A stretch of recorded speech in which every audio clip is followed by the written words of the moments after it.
Order 182-2526, Amendment to Portland City Code, Chapter 14, regarding large theater and performance hall dispersal requirements, sponsored by Portland Planning Board, Joseph Zamboni, Chair. Order 183-2526, terminating the moratorium on theater and performance hall projects with a capacity exceeding 2,000 people in the City of Portland, established by Order 9-2526 and extended by Order 131-2526, sponsored by Mark Dion, Mayor. Chair will ask Chair Zamboni if he has any public comment. On Order 182-2526, good evening, Council. My name is Joe Zamboni. I'm still the Chair of Planning Board.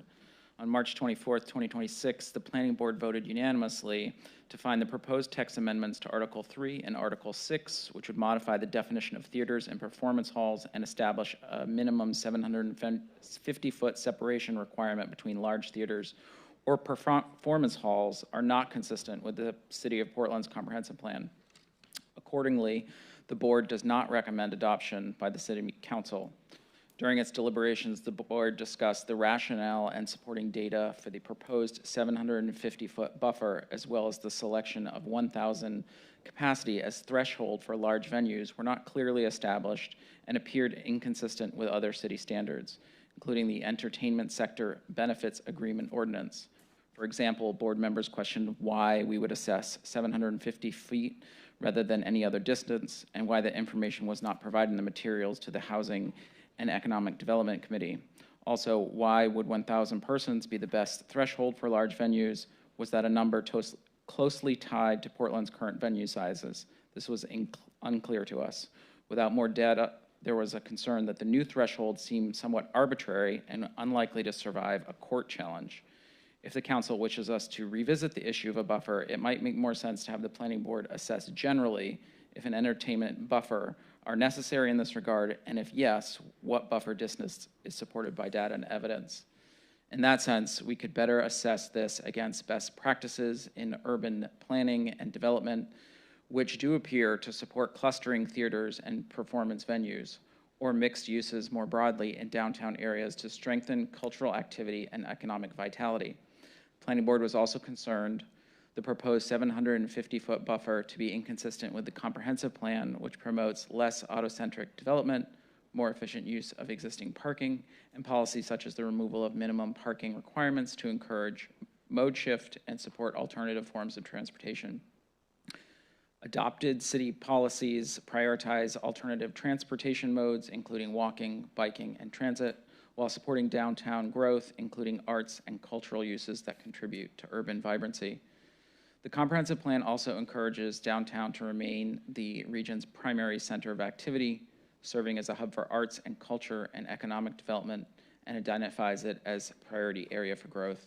Finally, existing regulatory tools, including site plan ordinance and traffic movement permits, can be sufficient to evaluate and mitigate impacts related to traffic, access, circulation, loading design, and life safety on site-specific basis. Thank you, Chair. This chair will now take public comment. I'm sure this is why you're all here. Huh? Yeah. I just want to tell them about. Thank you. No, in a moment. I just want to remember. You can stay there. I'm not shooing you away. I'm just 3 minutes. All right? That's it. It's really appreciated by the council. If you're going to say the exact same thing the other person said, you can consider how you want to approach your 3 minutes. Otherwise than that, I'm going to take this away. I'm going to pull up a chair because we're going to be here a couple hours to hear the same 5 sentences possibly. So you decide that among yourselves. We also have an amendment to this order. Councilor McNevich, you want to discuss that? Sure, thank you, Mayor. So this is an amendment that would it would be essentially the same as was being proposed for the 750 amendment, but 750-foot buffer, but it would bring it down to 250 feet. And the reason for this is that there had been some conversation about a desire to look at removing the 100-foot buffer between smaller venues. And although that may make sense, it has not gone through a public process yet. The 250 seemed to make sense, though, for larger venues, so over 1,000 capacity, that would make sense. It would not impact this, the proposed venue, other than the developer did suggest, and I believe agreed to chamfering back, cutting back that corner to create more space around that corner. 250 feet between larger venues seems like it would be advantageous should we end up removing the 100-foot buffer from entertainment, or entertainment venues in general. In this particular circumstance, it would serve to create more space for people who are exiting the building, which is one of the concerns that has been brought up, having enough space so that there's consideration for pedestrian safety in the surrounding area. That street, Myrtle, can get very clogged with buses and tractor trailers when there's a show with a significant number of vehicles involved. And so that was the intent of this amendment. I don't think I have much else to say about it. Thank you, Counselor. And the chair has brought forward Order 183-2526 to terminate the moratorium.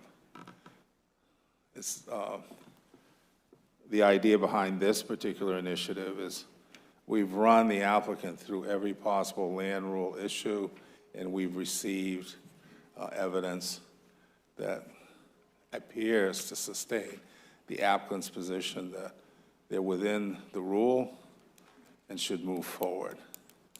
So this, depending how the other motions go. So, Mayor, point of order. Yes. If I may, there's also an amendment that I have put forward that's on the agenda. I wanted to know if you want me to mention it now. Sorry, the chair's unaware of it. Can you sidebar a second? Sure.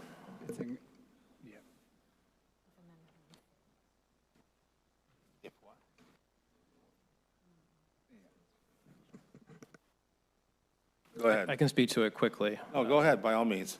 My amendment doesn't change the content of, or the substance of the ordinance change. It adds some language to the preamble or the whereas clauses to further explain the 750-foot dispersal requirement vis-a-vis the comprehensive plan. And I'm happy to speak to that when the time comes, but I wanted to All right, then. bring it to your attention now. Thank you. You have that all before you. Where's the gentleman? You were first. City Council, my name is Nate Delois. I own Uncommon Hospitality, a small family business located on 24th Street. We formed in 2017 after developing the Francis Hotel at 747 Congress. We later developed the Longfellow Hotel right across the street, and we currently operate both properties. Francis was my first development. The former Hay and Peabody Funeral Home had been vacant for a decade. I put together a business plan. When I gathered enough courage to put the property under contract, I had roughly $500 in my bank account. My wife and I were expecting our first baby. I borrowed money to get through the design and approval processes, which included planning board and historic board approvals. I was in enough debt where I would have spent a decade paying it back if our project had not been approved.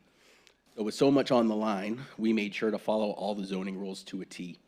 I literally could not afford to be denied those approvals.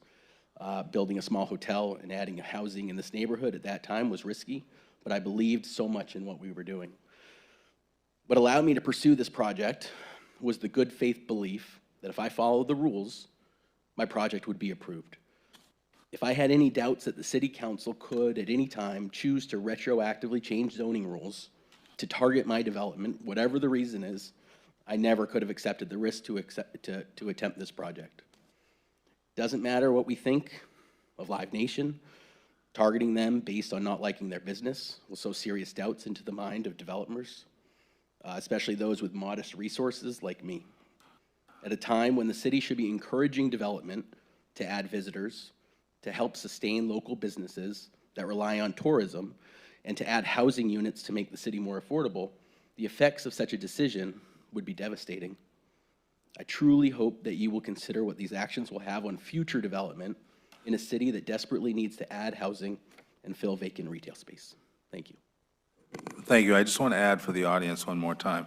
You can comment on the order itself or any of the amendments, or either order, the termination of the moratorium or the amendment for the charter? Code chapter, not charter. Is anyone upstairs going to provide comment? Well, then I'll go to you. Then I'll go to the digital arena. Go ahead. Hi, my name is Devin Medeiros. I am the business agent for IATSE Local 114. We are Maine's stagehand union, and we are the proposed labor force for the new building, the Live Nation project. So I want to speak tonight in favor of that project and against this rebuffering. The rebuffering is quite simply, it's just an attack to prevent that project, specifically that one project, from happening. I think it sets a pretty dangerous precedent of who can do business here and who cannot do business here, under the presumption that they're a large corporate entity, and that's not who we want here. But I think it's important to point out that there are already large corporate entities fully, deeply embedded in our local music scene. And any conversation about the local music scene that doesn't include the workers who work and provide all the entertainment this city enjoys is not given the full picture. So this project would mean a lot for the people who make these concerts, these events happen in the city of Portland. Life-changing for the people this is their career and their lifeblood. So I would be pretty discouraged to see a rebuffering project exclude one employer, one venue, with long-lasting implications, when it will actually serve the community in a lot of really great ways. So, thank you. Chair will now go to Zoom. Aaron Crawford. Hi, can you hear me? Yes. Good evening, Mayor and councilors. I want to thank you for your time tonight. My name is Aaron Crawford, and I'm here not just as a supporter of this project and music in Portland, but as someone who operates a Maine-based business that makes long-term investment decisions here in the state. What concerns me most is not only this project, but the precedent being set. This proposal was approved under the existing rules.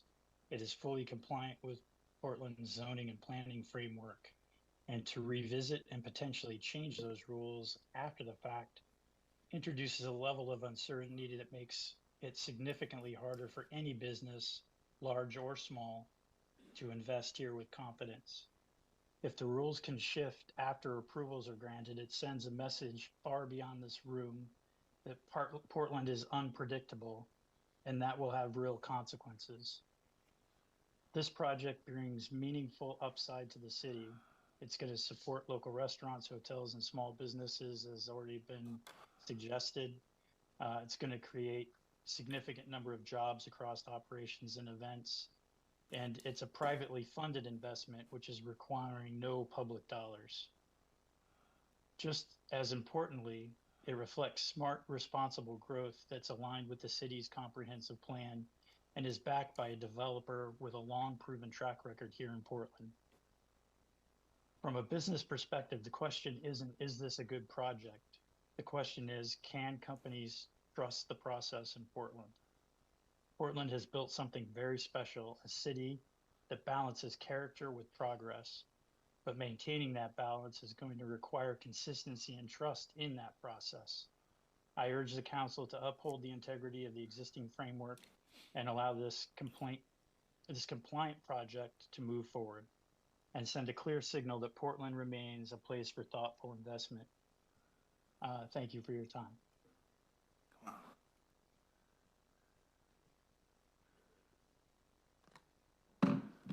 Hello, Justin Kurtzinger, South Portland. I get it, they've done their due diligence and all that fun stuff, and code is code, and I get it. And I know you all you can't please everybody. If I was buddies with the applicant, though, I would encourage them to ponder that, you know, if they'd chosen a different business partner, the reaction that has been over the past year and a half might have been otherwise. And it's a beautiful day, and we don't get too many of them. Anyone who's born here knows that. I have a ton of places I'd rather be. I have to go back to work in a minute. But I think I can speak for everyone in here that I don't think anybody actually wants to be here, except for those who ran elections to get here. So yeah, I don't know, when you align yourself with such people, you're going to get a reaction like that, and I don't know. Thanks. Go ahead, up above. Thank you. I'd like to comment on Order 183-2526. My name is Nathaniel Dombeck. I'm a Mainer born and raised. I also work in the live entertainment industry as a stagehand. I'm a part of the labor union.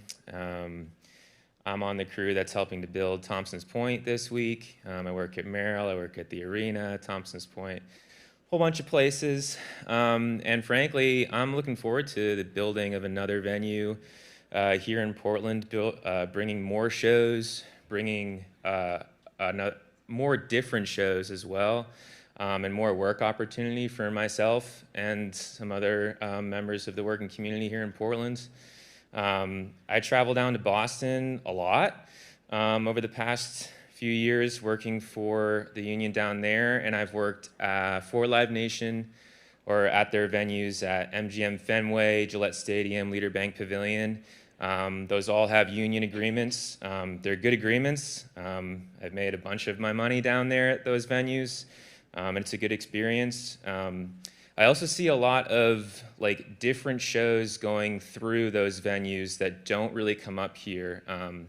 You know, I see the Portland Music Hall as a venue similar to MGM Fenway, and I think it would enable Portland to bring a wider variety of artists up to our city. So, yeah, I'd like to speak in favor of terminating this moratorium and endorsing this project. Thank you. Digital.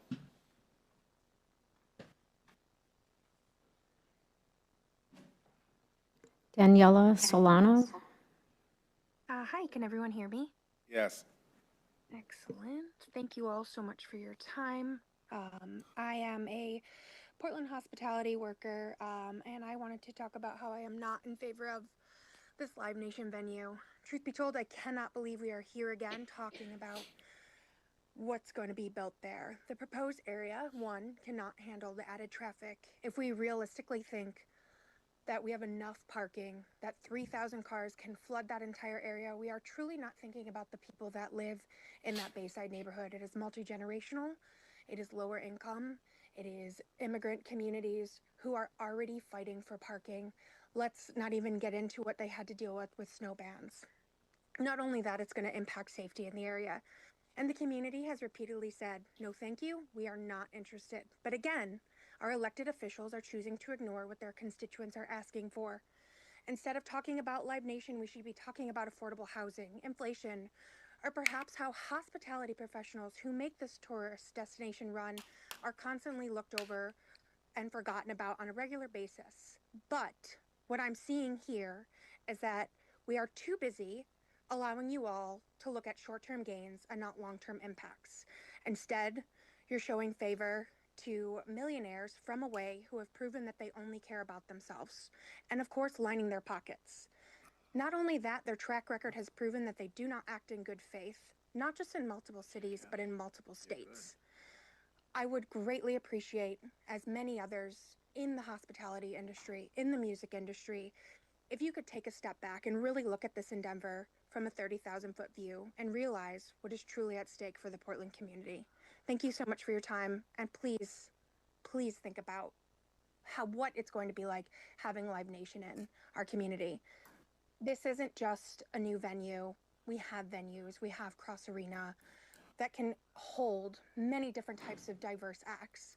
What we're bringing in is a monopoly, and we will be scorned by it. So, thank you. Have a good evening. Speaker on the floor, come forward.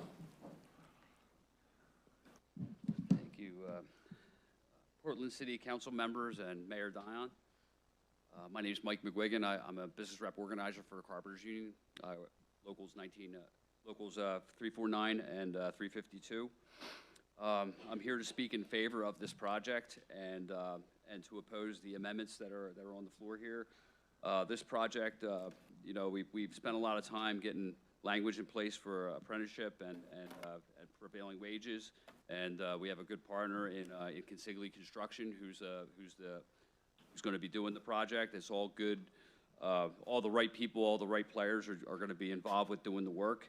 And you know, you know, like I know there's some you know, some issues with Live Nation, but them coming in and building a venue here is going to open up all kinds of opportunities for other people to work, musicians to do to perform, and it'll be entertainment for everybody. You know, there's some things that will be opening many doors for many people, and you know, we want to see this project go forward. We have all the you know, we have all the membership in the area that's really interested in this project. There's a bit of a buzz in the membership right now. You know, we want to build this project, and we want to go to the concerts and you know, have the bragging rights when we go there and check it out. And you know, we want to see this go forward. So that's pretty much it. Thank you. Balcony speaker, go ahead.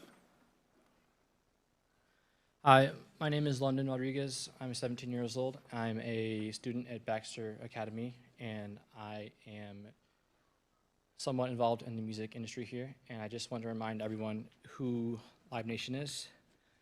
Live Nation is the music mafia, and they are gentrifying the music scene, and I just have some things to mention.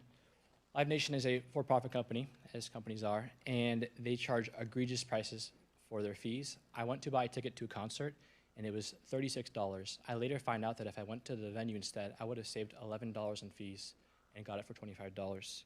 I would also like to mention that Live Nation is extremely corrupt. There are some leaked Slack messages that were actually mentioned in their case with the Department of Justice, where executives were saying, quote, I charge $50 to park in the grass, $60 for closer grass. Another one saying, these people are stupid. And then another quote, I almost feel bad taking advantage of them. Also, I would just like to state that despite the opinions we have heard here, these don't necessarily represent what the whole population of Portland has to feel. Every single music venue I've been to, every single radio station, in which I frequent radio stations because I've talked to them before, every single one of them has these signs out here stating their disagreement with Live Nation as a corporation, as an entity, and Live Nation is very much disliked by many bands. I just wanted to bring that up. Also, closing statement, I don't think Portland needs to be the next Boston. I just think Portland needs to be Portland. And I think this is a step in the wrong direction, and that is just my piece. But thank you for holding this time, and thank you. Zoom. Anastasia Contos.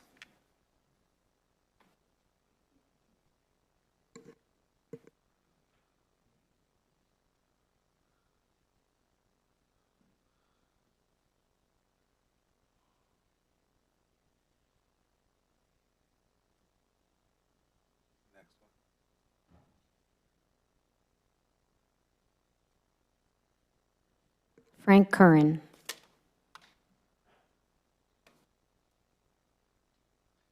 Hello, Mayor and City Council members. My name's Frank Curran. I'm a Portland resident, born and raised, and I just wanted to take a second and voice my support for this project and the opportunity that I believe this is for the city of Portland. I believe that this venue will fuel our economy 12 months out of the year, but more specifically, those 4 or 5 months in our off season where we all know it turns off like a light switch, specifically speaking, the old port location. I think having all of this benefit, not even speaking about the jobs that the venue will bring itself for the construction, but also the consumers it will bring up, and also the staff that it will keep in these restaurants where some of these owners, unfortunately, have to cut down on overhead to just survive the winter. I do believe it will be life-changing, and that, like I said, to have all of that benefit, not the taxpayer's dollar. I'm from Portland, I live in Portland, and I hope to do business in Portland in the future, and I'm just trying to voice my support and do my part. All right, then, floor.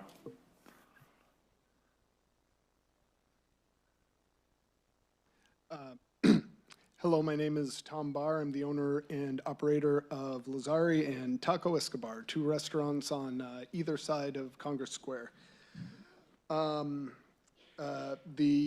mayor's characterization of this area is accurate. It's rough, especially in the winter months, as the previous speaker noted.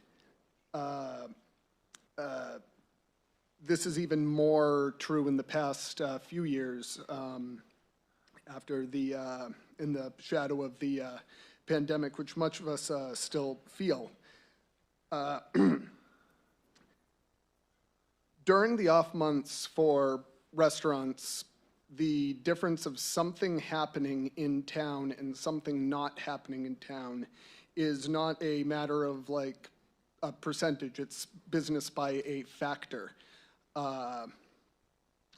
And as Portland is transitioned to a more tourist-driven, less people in town in the off-season, we see higher highs and lower lows, which make operation difficult.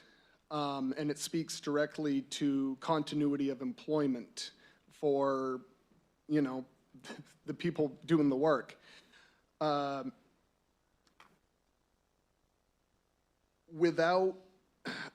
specifically not here to speak to the merits or ethics of Live Nation specifically as a entity or of activist target legislation either, but the economic reality of the restaurant business downtown is stark.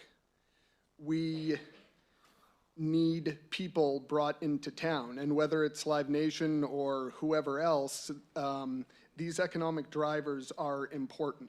They're the difference of people keeping their jobs. And I just hope that the importance of this is considered as we, as you guys make your decision here, because there has been the decline in downtown is real. You know, we've been conditioned to step over people sleeping on the sidewalk. I've been assaulted myself. It's people who are from here don't want to come here anymore. And so anything that will encourage people to come to the downtown area, and they don't just, everybody doesn't just get in their cars at the end, they go to restaurants afterwards. They go to restaurants before. So I would just urge that this is considered.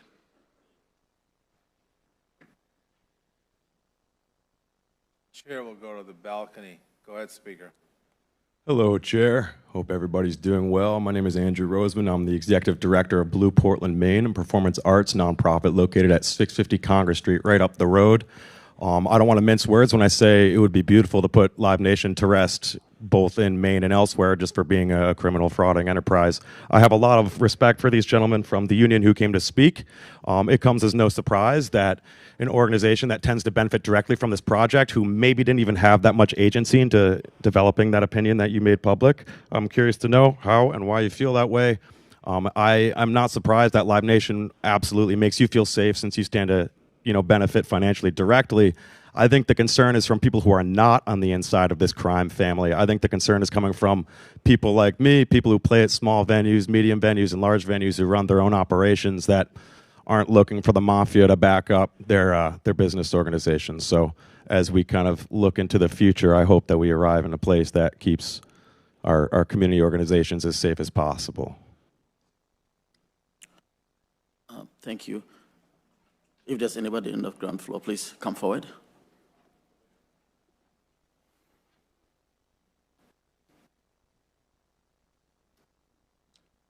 Hello, can you hear me? Yes.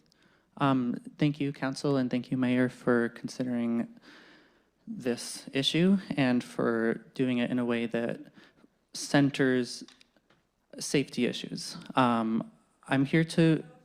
Oh, thank you. My name is Ernest Braun. I live on Munjoy Hill, and I'm here to voice my support for the increased buffer zone. And firstly, I'd just like to point out that I'm not against growth or development. I just live here and I need to know that I can bike safely and cross the street safely, and that if there is an emergency vehicle passing along Congress Street or in this area, that no matter the time of day or night, it can reach its destination because this is my home and these are my neighbors. I'd like to also point out that the question isn't whether to develop the lot or not. It's whether to develop the lot with an ill-considered venue that would put many components of our community in jeopardy, or to develop it as housing, which is my understanding of the original version of the proposal for this space. Now, tonight we've heard, and I think we'll continue to hear a lot about, what kind of message this buffer proposal might send to corporations that seek to do business in Portland. And I would like to reframe the conversation about trust and dependability in this city. What kind of message would this project send to residents of Portland, to your constituents? Now, this buffer zone, of course, is about a project that Live Nation is involved in, but this buffer zone is about safety. It's about pedestrian and cyclist safety. It's about street parking availability, which is a much more relevant metric than parking garage spaces. It's, as I said, about emergency vehicles being able to reach their destinations. So please consider this buffer not as a rebuke of any particular kind of business that happens in Portland, but as a responsible and common sense way to make sure that your constituents are valued and are able to move about this space in a way that is not physically dangerous to them. And in addition to that, please also consider the vibrant and locally owned arts economy that can really only thrive without the presence of large monopolies. Thank you. Thank you. Can you please come forward upstairs? Hi, I'm Claire Thompson. I live over on the Valley Street area. Though not born and raised in Portland, I chose to come here with nothing but enough money for a plane ticket and a place to stay for a bit. I come from, if you weren't here last time, I'm the one that came from a small town in Los Fresnos, Texas, and I saw firsthand how letting in a large business that is frankly no competition for this, the smaller people, since they have a lot more money back in them, can price out them immensely. In this time, Walmart came in and priced out every single local business, the ones that have been there for 20 plus years, even 50 years. The hardware store, the grocery store, the Lopez supermarket that eventually got shut down because they just couldn't compete and had to downsize to a small little bodega. And so it's just, I don't want to see that happen here. Portland is Portland, and like I said before, we don't want this to be a Boston, we want this to be Portland. And I like how it is here. And this isn't like how the previous one said, we don't want no development. We just want to make sure we're working with the right people who have Portland's best interest in mind. And I frankly don't believe that Live Nation has our best interest in mind. They are an out-of-state company that wants to take a lot of our money and even other people's money that come here. So if we want to develop that, I'd say we develop something that would keep a lot of the money here. As a lot of small businesses do, they keep the money here and not get pumped out to other places like every other place that they set up these in. A previous person said a lot of what I was already going to say, so it cut my deal short. But thanks for listening. Hope you have a good day now. Thank you. We are going to go on Zoom. I think there's one person. Becky Jacobson.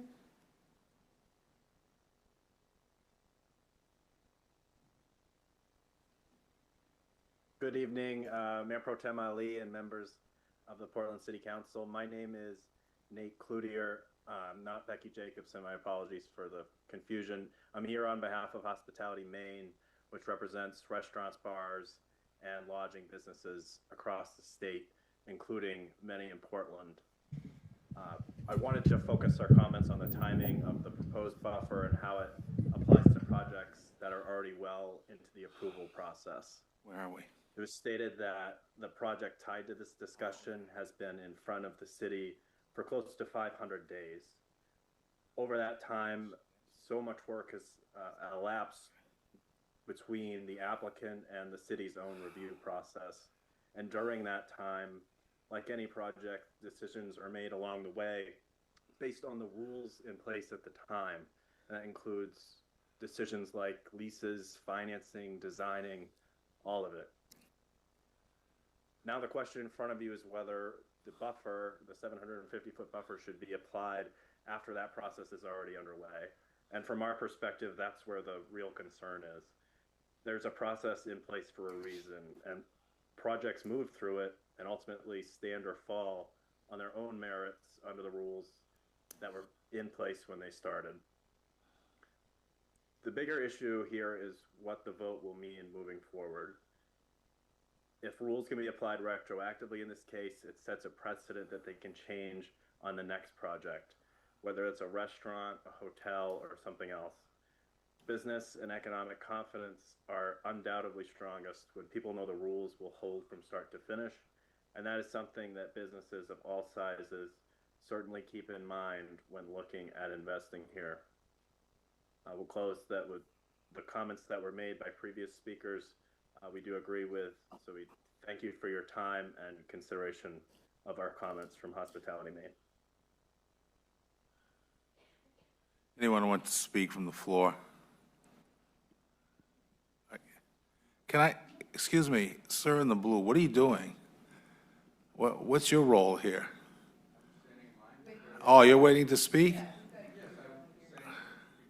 Okay. Because you've been cruising around. I'm just trying to figure it out, that's all. Go ahead. Hi, my name is Logan McDonald. I'm a Westbrook resident, and I'm a working musician in the city of Portland. And in the interest of brevity, I would like to just echo the statements made before me in favor of the new 750-foot buffer between venues. I speak for my peers as well as myself when I emphasize the disruption that bringing such a large capacity venue will bring to the local culture, not to mention the safety issues regarding the combined logistical nightmare of two major music venues in such close proximity, juggling opposing vehicle traffic and pedestrian traffic simultaneously. Thank you. To the balcony. Of Front Street. I've lived in Portland for 21 years. I've worked at a small business downtown for 15 years, and I've been a musician here the whole time I've lived here. And I just wanted to say the local music scene means a lot to me personally. When I had my baby, those were the people who came and brought me food. So many of my connections in town are through the music scene. And it's been so important to me, and I believe it is a part of what makes our city great and interesting and a fun place to live. I believe that the Live Nation venue will create a problem for this vibrant scene that we have, as it has done in other towns. And I also think that having the buffer will be very beneficial, because I worry about the traffic, and I worry as a cyclist about safety and all of the other things that other people have already said, but I just wanted to say that. To the floor, go ahead.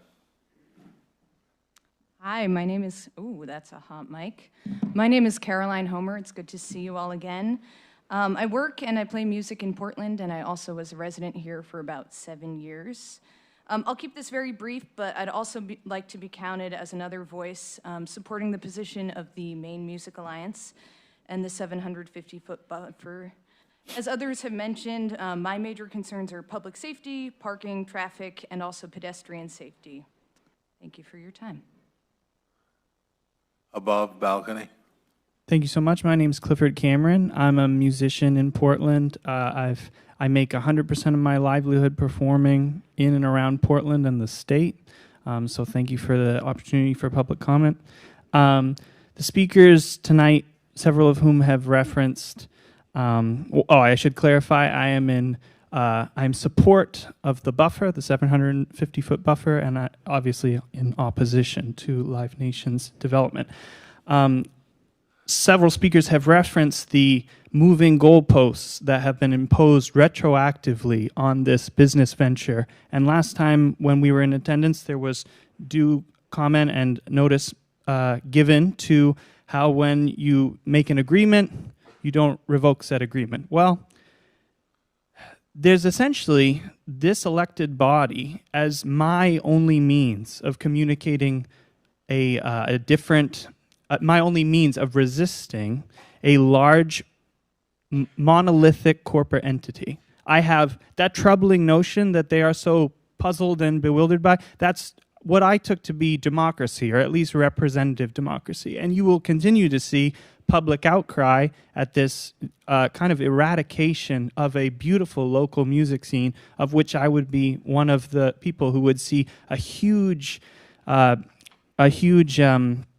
deviation in, I guess, my normal wages that I could barter with small local venues. Those will be completely decimated by a giant corporation. When we play down in Boston, we can't ask for the wages that we can ask for up here. And as a result, we have a flourishing music scene of artists, musicians, as has been already said, so I won't belabor that point, but I would echo it. But I really do think, yes, you as our elected representatives, we can come to you in droves because that's the only voice we have, is we have our elected representatives to support the will of the people. If the people don't like the rules that have been negotiated up till now, I think we should have some means to do so. I did not have all, of course, the resources that Live Nation did when entering into their agreement. As has been brought forward, I think there was, this body could be, addressing the housing concern, or like to help with our union members here, like wages, all of these issues that we are right now through inflation and all those things really struggling with. But instead, we're trying to fight this giant corporation from kind of decimating a local music scene. And I'm grateful for your time to share these thoughts, and I would just like to echo those notions. Thank you very much. To the floor. Hello, thank you for giving me the opportunity to speak. My name is Abby Borowski. I was born at Maine Medical Center. I am a developer of affordable housing, and our company has developed over 200 units of affordable housing for artists. So I would imagine many people here would love affordable housing for artists in Portland. Is that right? Affordable housing for artists, I think, would be an incredible thing for Portland. We've looked at Portland as a development, and this... Excuse me, over here. Yes. I'm not up there. Oh. Is this on this order, or are you going to Yes, no, this is on this okay, order. I was hoping you'd get to that. Yes, I'm just saying that we have looked at developing affordable housing for artists in Portland. Going into a city that has taken a project that is approved as of right, that the planning board supports, and then changing the rules, makes Portland look like a city that doesn't know what it's doing. That would preclude us ever from developing affordable housing for artists in this city. And I am one of many real estate developers that develop affordable housing. But if you change the rules of the game after a development has started, you are basically crossing off your city as a place for investment. We would love to develop here affordable housing for artists, for teachers, for creative artists, for fine artists, for dancers. That's what we've done in cities like Lowell and Brockton. But if you change the rules of the game, let me just tell you, there will be very little investment in your city. Is there a speaker in the balcony? All right then, on the floor, go ahead. Councilors, Mayor. My name is Matthew Tonello. I'm a property owner and resident of the city of Portland. I live at 22 Pine Street. I happen to also be an owner of a small business or partner in a restaurant. That restaurant needs desperately foot traffic that this venue would provide, more than just foot traffic in the summertime. However, my primary job is a construction manager, and for the past 2 decades, I've directed regional operations for Consigli Construction from our office on Franklin Street in Portland. Over that time, we and my colleagues have had the privilege of helping to deliver more than 40 projects throughout the city, projects that have contributed to Portland's growth, character, and economy. I'm here to speak for repealing or not advancing the buffer and to turn back the moratorium and put it to bed. Consigli has deep roots in Maine. We currently employ more than 150 residents, including about 70 skilled craft workers, union carpenters, and masons, who earn wages and benefits well above prevailing standards. 22 of those employees live right here in Portland, and they are desperately waiting for this project to move forward. This project isn't just about our workforce. It is expected also to generate over 300 jobs across a 20-month period, from electricians to iron workers, truck drivers, suppliers, and local subs. These are not abstract numbers. These are real people with families who depend on steady pipeline of work. And that pipeline is already under pressure. The construction industry is facing real headwinds, high interest rates, rising material costs, and a shrinking labor pool. In that environment, certainty matters more than ever. Workers and businesses need to know that if they follow the rules, that their project will move forward. This project has followed every requirement set forth by the city's ordinance. It is not seeking public funding. It is not requesting variances. It has undergone rigorous review by the city planning staff for parking, traffic, and safety, and has been found to be compliant with both zoning and the comprehensive plan. And yet, despite doing everything right, the development continues to be held back.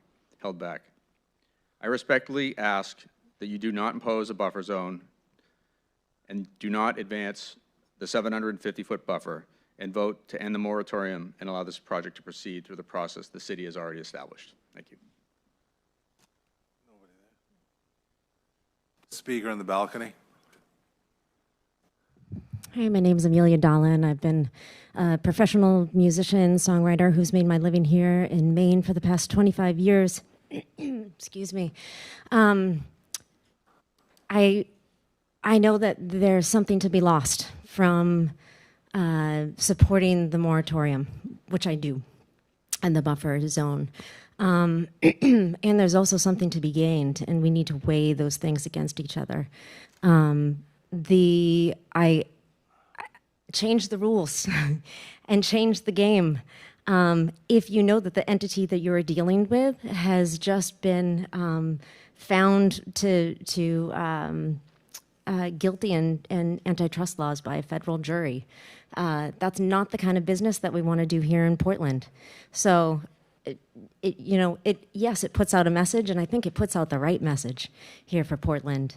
And I hear that the hospitality industry is in support of this venue, or at least some venues, but what will be lost if other smaller venues, which a lot of people can afford and a wider breadth of people who come to Portland can afford, the kind of venue that is being proposed is exclusionary to a lot of people who come to Portland. I also have a really, really hard time believing that development will not continue in Portland if this does not go through with Live Nation.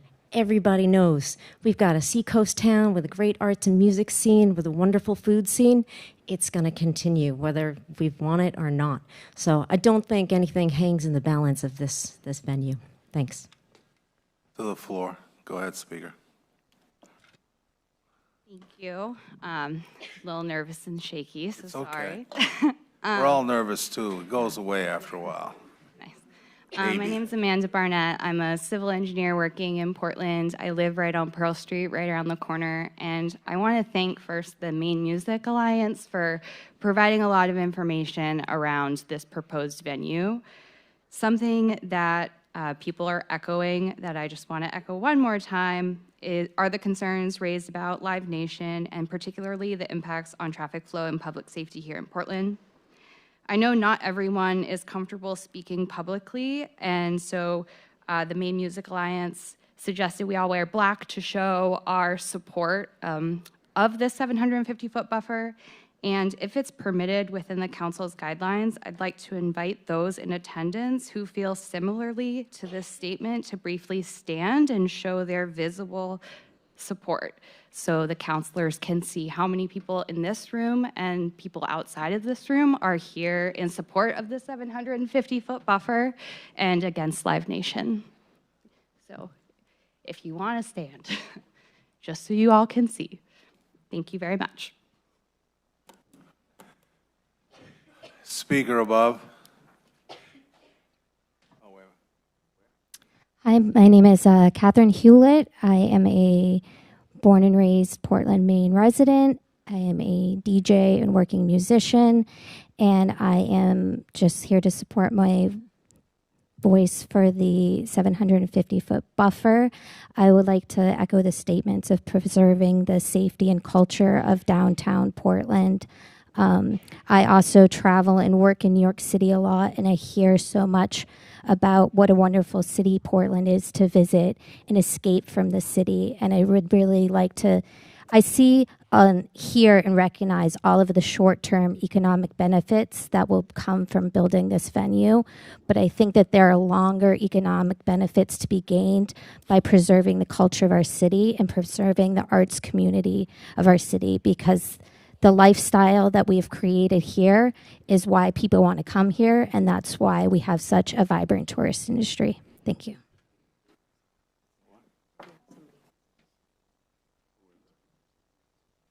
Eric Sawyer, can you hear me? Eric Sawyer. Yes. Go ahead, you have the floor. Good evening, Mayor Dion, members of the council. I am Eric Sawyer, a proud member of the International Alliance of Theatrical Stage Employees, IATSE, Local 114. We are the stagehands union here in Maine. I have been a professional stagehand in and around Portland for over 13 years.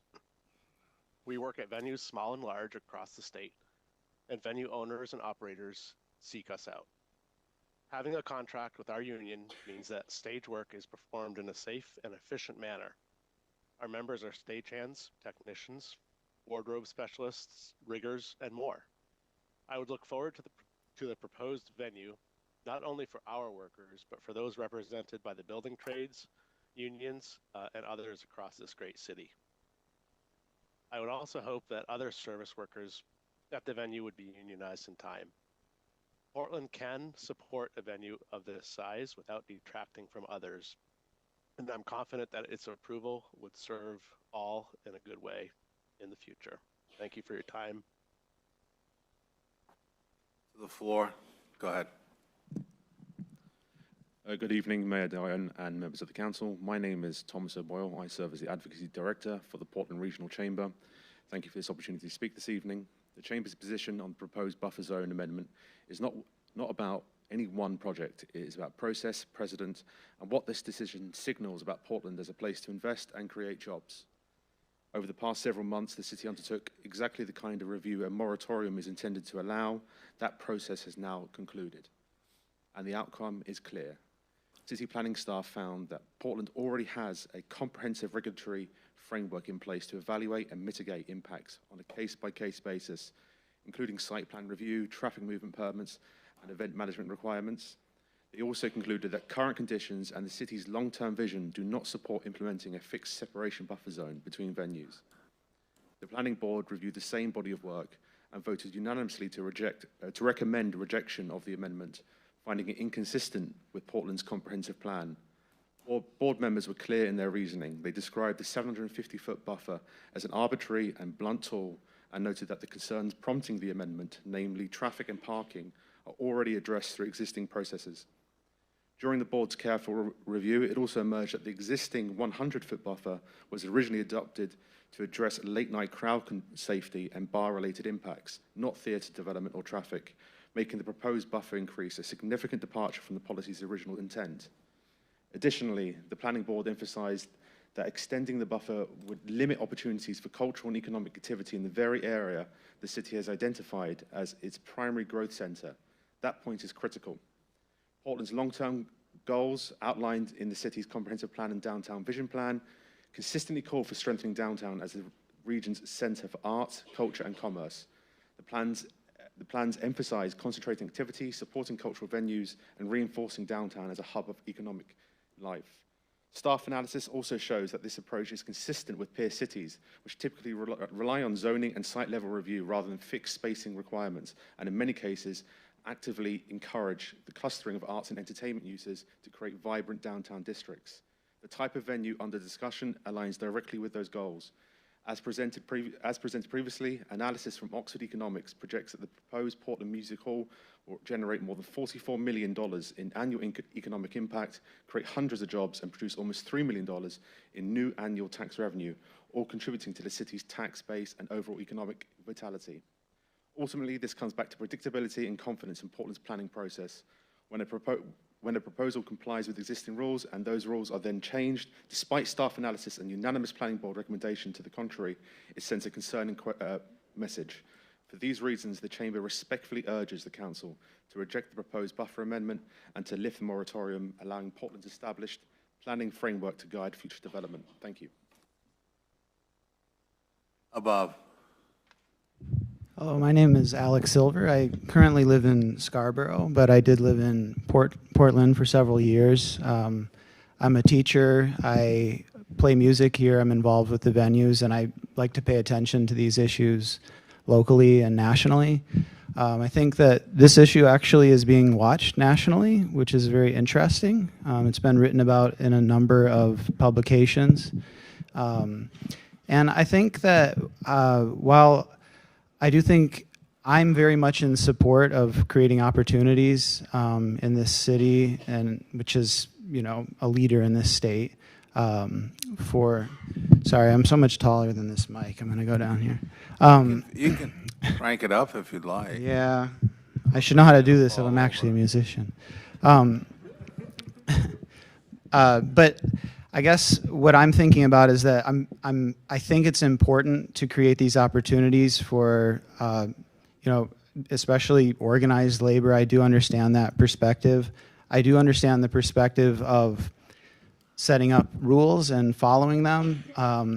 But I think that even though we want to make an abstract kind of thing that everyone can follow, I do think that as a city, we need to be able to look at something specific, like a company like this, and be able to express our volition about it. So I would just like this city to have those means. That was kind of spoken to before in the conversation about you as representatives. But I don't know if this is the best way it could have been done, but I think it seems like a reasonable way to approach it. And yeah, I just like to see the city be able to make those types of choices. Like, we don't have chain restaurants downtown, or things that other cities have done that people admire. Thank you for your time. Bye.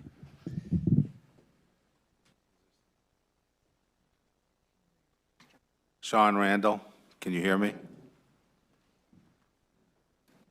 Sean Randall?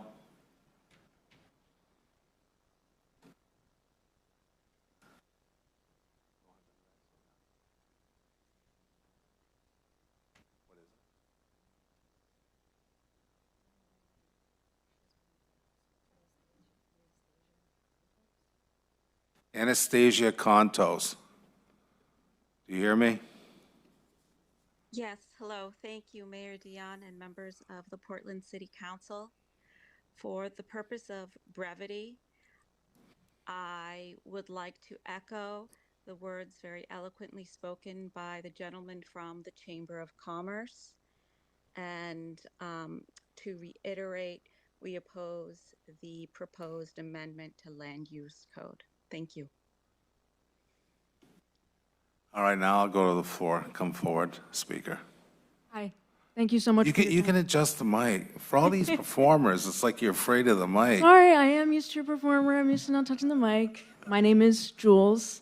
I was born at Maine Medical Center as well, and I live on Free Street, and I work on Wharf Street. For those of you who aren't from here, that's very, very close, walking distance. I went to Portland High School, right next door, and graduated from Casco Bay High School. Both of my parents graduated from Portland High School. I am here on behalf of myself, a born and raised Portlander, not on behalf of any corporation or criminal enterprise. Personally, I have never been found guilty of a crime by a jury. I'm in favor of the buffer zone, as it is for the people's safety and preventing harm.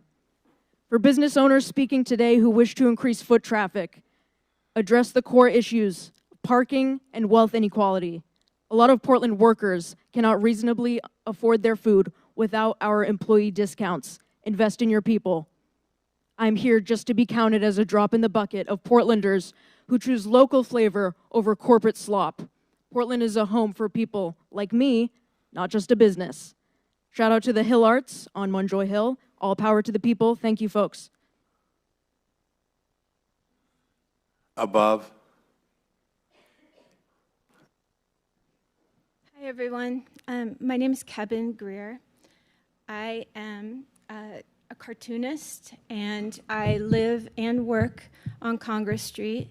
And I'm opening a business on the State Theater building, and I've received a very warm welcome from the City of Portland, especially the Development Corporation, and investing in me opening my business. I relocated here after 20 years being dedicated to the downtown of Machias and being very involved in the downtown revitalization work there. Here in Portland, besides getting my own space open and just in general paying attention to all the problem solving that needs to be done on Congress Street, I also work as event staff at another venue on Congress Street, and I spend a lot of my time for the past 6 years as an Uber driver and specializing in getting the ladies home safely at night, mostly rescuing the hospitality workers who couldn't get home when the surge price is happening at 1 in the morning. And so I'm out at 2 in the morning getting people home. So I've paid a lot of attention to the traffic flow, safety, the different surge around traffic and people being able to move around in the downtown. And I strongly support this buffer zone. I'm going to keep it short because a lot of what I feel about the larger issue here has already been expressed in all the monopoly posters that I made that you've seen around. But really, as I'm sitting here listening to this tonight, I just want to express that my empathy for y'all being put in this position by this company that has $1 bazillion and could be trying to set foot anywhere. I really strongly feel that this is the wrong spot because it is so up against the Merrill Auditorium, and to not protect the Merrill Auditorium, your own venue, is self-destructive. And I'm gobsmacked that we don't have more push to try to get. Bullies need boundaries. They will set foot wherever they want to if we don't make space that is necessary for the elderly and the young people who come to this most fragile of venues in your downtown. And I'm just going to leave it there. Thank you.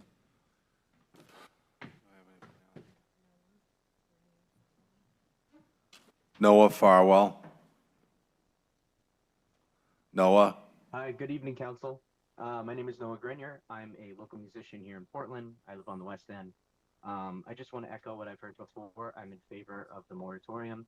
I think that there needs to be more consideration involved when it comes to the safety and well-being of our Portlanders. And also, we need to kind of question ourselves in regards to who we allow to set foot and, I don't know, do business in Portland. I think that there is a better way that we can revitalize this city and put money and money or efforts towards affordable housing, towards helping out with having better services for those that are unhoused on the streets that we see every day. I think that it is time for a change, and I think that we need to stay unified together as Portlanders and say that we do not want Live Nation here in this city. And with that, that is my time. To the floor. Thank you. My name is Howard Goldenfarb. I'm the president of RAM and the president of Mile Marker, one of the developers of Portland Music Hall. Hope to be the developers of the Portland Music Hall. I have a speech that was 2 minutes and 58 seconds, but I'm going to put it down because much of what I was going to say you've already heard or you will hear. But I do want to make a couple of comments and tell a very brief story. First, Live Nation has been doing business in the city for 50 years. In fact, a little bit longer than 50 years. It started with Don Law, who's now, I believe, the chairman of Live Nation New England, and now continues with the actual corporation. So they have been booking acts in the Merrill, they've been booking acts at the Civic Center, they've been booking acts at Aurora. I even think they've booked acts at the State Theater, which when I came to town 56 years ago was an adult movie theater. This city has changed since I came here in 1970. In 1973, I made the decision to leave a job to go into the real estate development business. I've done 30 projects in the city that I've developed, owned, managed, 22 of which are within 4 blocks of this site in the Old Port Exchange. And the very first building I bought in the Old Port Exchange was 80 Exchange Street, which you may know as the building with the mural on the side. Didn't have a mural when we bought it. We put it on the side. And I took my wife, and that was before Exchange Street had brick sidewalks, before it had trees, before it had pretty light poles. And I took my wife, who knew that I had just given up a good job, to do this on my own with a partner. And I took her to Exchange Street to show her the first building that I was buying, 80 Exchange Street. To put it nicely, there was someone in the doorway urinating. And my wife looked at me and said, "That's what you gave up a job for?" And I said, "Yes, that's what I gave up the job for." The reason I brought up that story is the Old Port Exchange, which we all take advantage of, love, remark to other people who come here, show them. In 1974, when we started, was not the Old Port Exchange. It was Exchange Street, which was a rundown area with empty buildings, mostly empty storefronts. The point of this is a city grows. I remember when they only had two hotels in the city, the Holiday Inn and the Eastland, which is now the Westin. It is a city that has grown. I remember when Marriott came in here, people said that's going to be the end of the hotel business. When other large chains came, that was going to be the end of the hotel business. I've seen Whole Foods come in here, that was going to be the end of the Hannaford supermarkets. This is a city that is growing, and it has to grow, and part of that growth is change. And I believe that what we will do with Portland Music Hall will be done in a way that will benefit this city for years to come, not just for the people who will work when we're building it or who will work when we're operating it, but as a site that people will be proud of for many, many years to come. Thank you.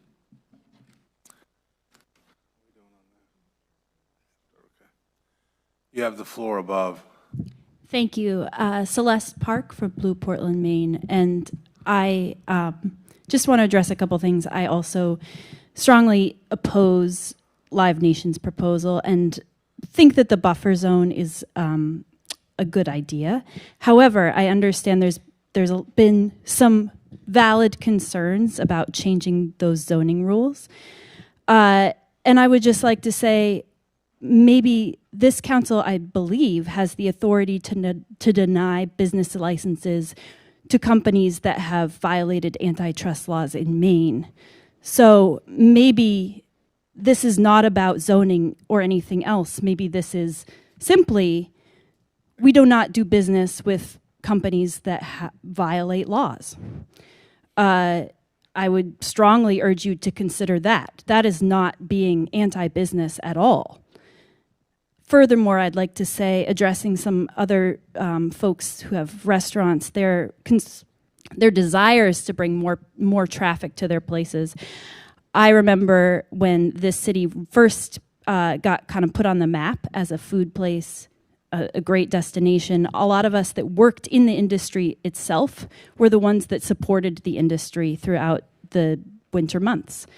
We were very self-supported, and I believe that support, that internal support has left because this city is no longer affordable for the people that are working in those jobs. We can't park to work at those places, so we're not going to go out afterwards. We're not going to walk home from our job and stop by to see our friends at another restaurant. I don't think that this venue makes that culture any more likely to happen. I think it, in fact, probably hurts that culture. Instead, we're going to see bottlenecks of people who are just trying to get in and out of our city as fast as possible, leaving most of their money in Live Nation's pockets. So Thank you. Catherine Buxton.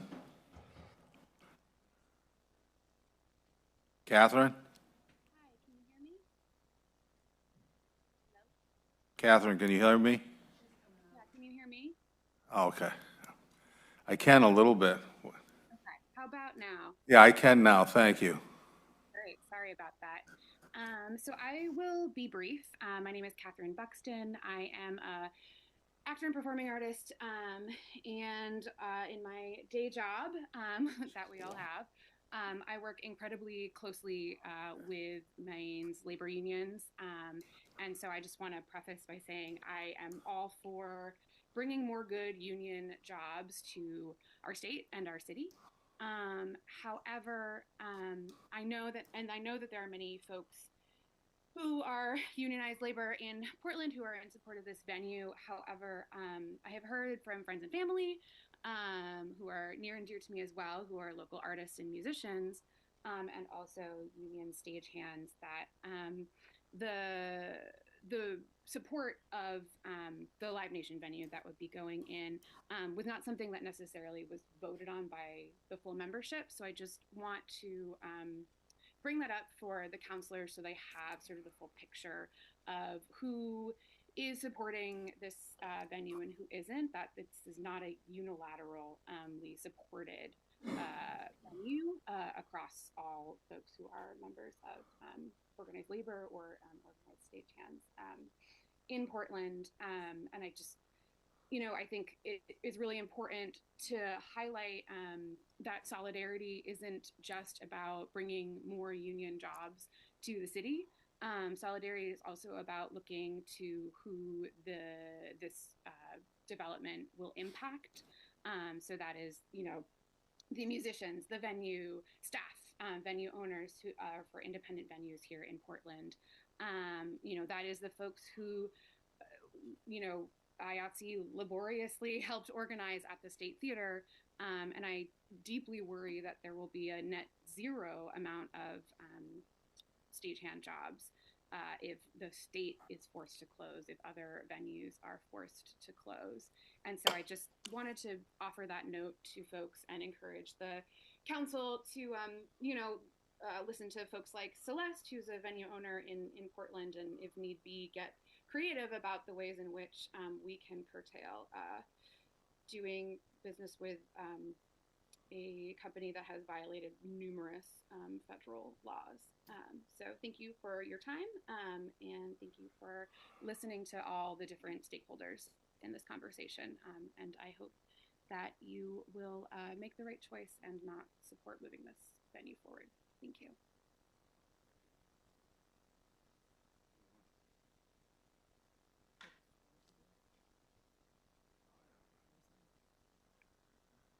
I guess.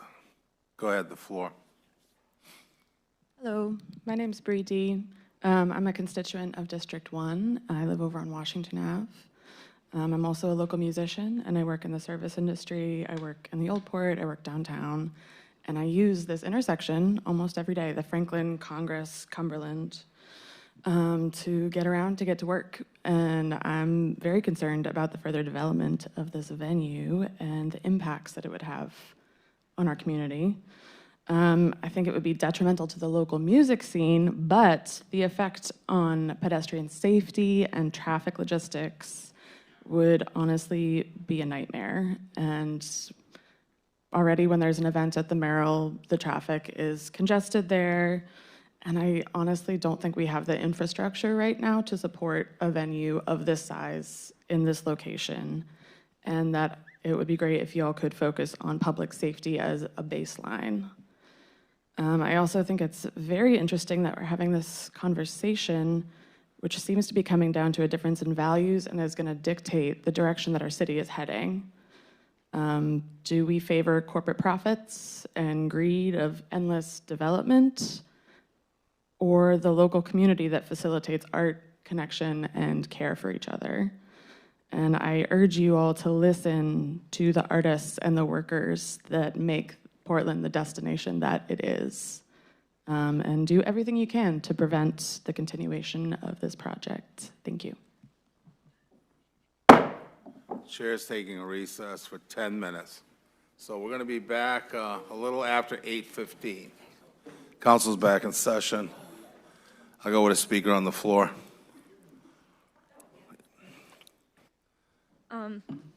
Hi, my name's Nix. I live in Westbrook now, but I work for Portland Schools.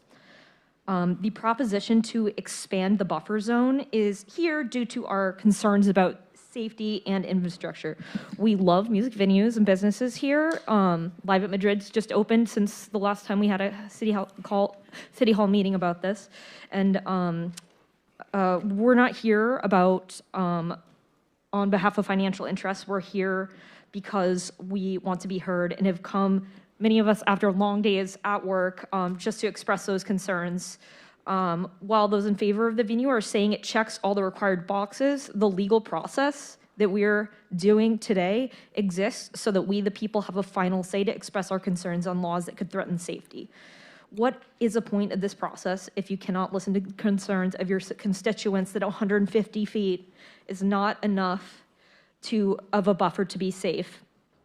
On my way to work this morning, I drove past several pedestrian memorials that get me thinking about this conversation all the time. And I had a pretty eventful day at this Portland school I work at an assembly. We started the morning with an assembly assuring students that their voices matter and will be heard when they raise concerns, and organized protests around an administrative decision. Please show them that that's true and that individual public voices matter and actually have an impact on our safety and our futures in a crucial part of our democratic process. That's really all I have to say. Thank you. Speaker above. Lynn Aubrey, Munjoy Hill. Could you move the mic closer? We won't hear you. How's that? Very good. Okay, hi. Thank you. Lynn Aubrey, Munjoy Hill. I'm in full support of the buffer and continued moratorium. Others have spoken to the public safety issue and infrastructure aspects of this issue. Coming from a family of first responders, I wish to echo those sentiments. Timing is crucial. If emergency vehicles cannot reach their destinations due to avoidable congestion and poor planning, the consequences can be dire.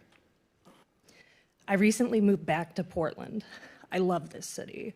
I missed its uniqueness, its ability to thrive without entities like the Live Nation.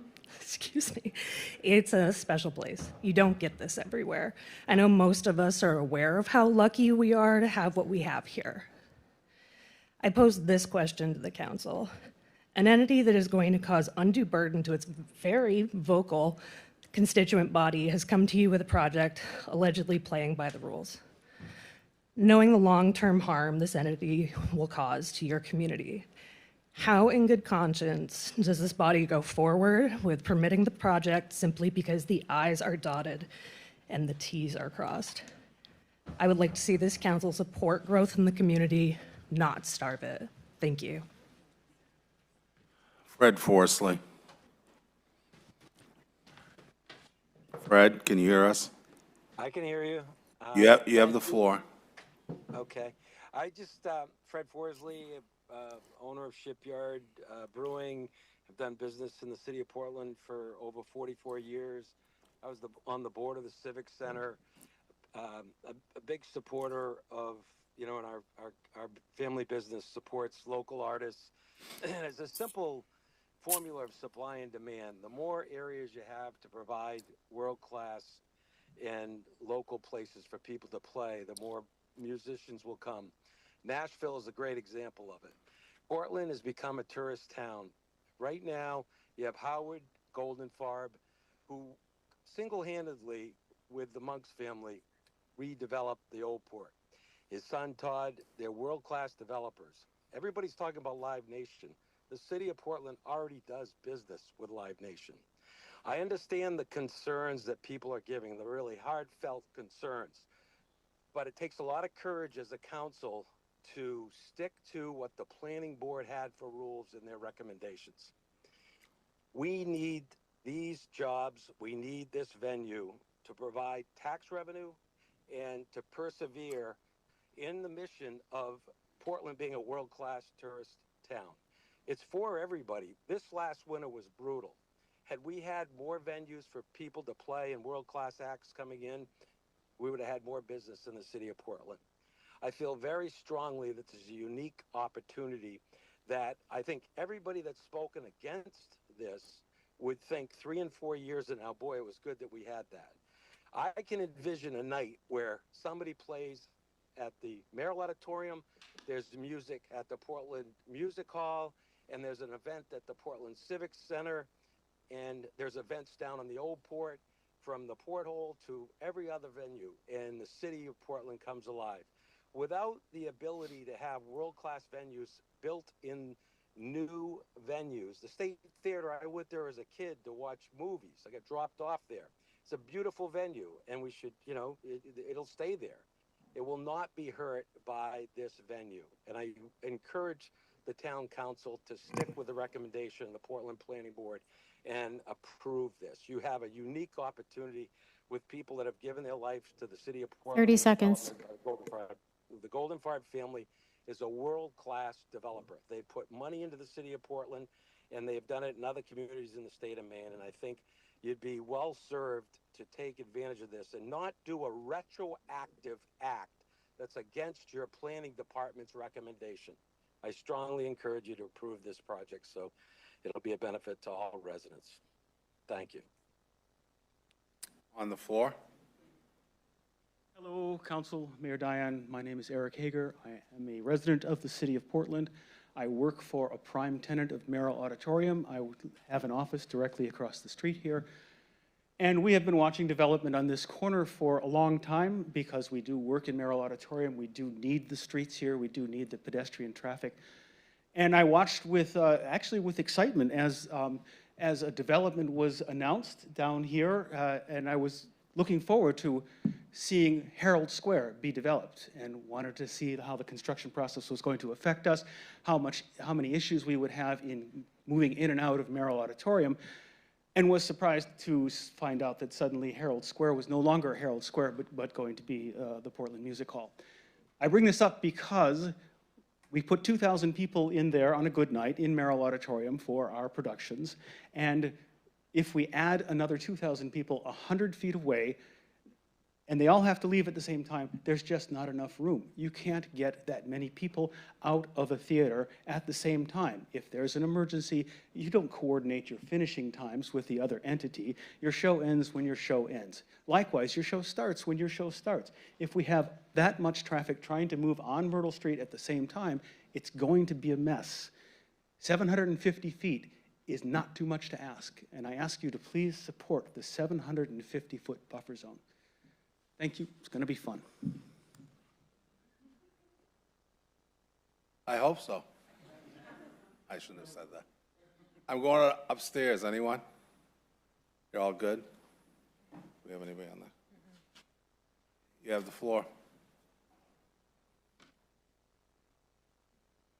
Good evening. My name is Colleen Glenn. I'm an International Vice President of the International Alliance of Theatrical Stage Employees.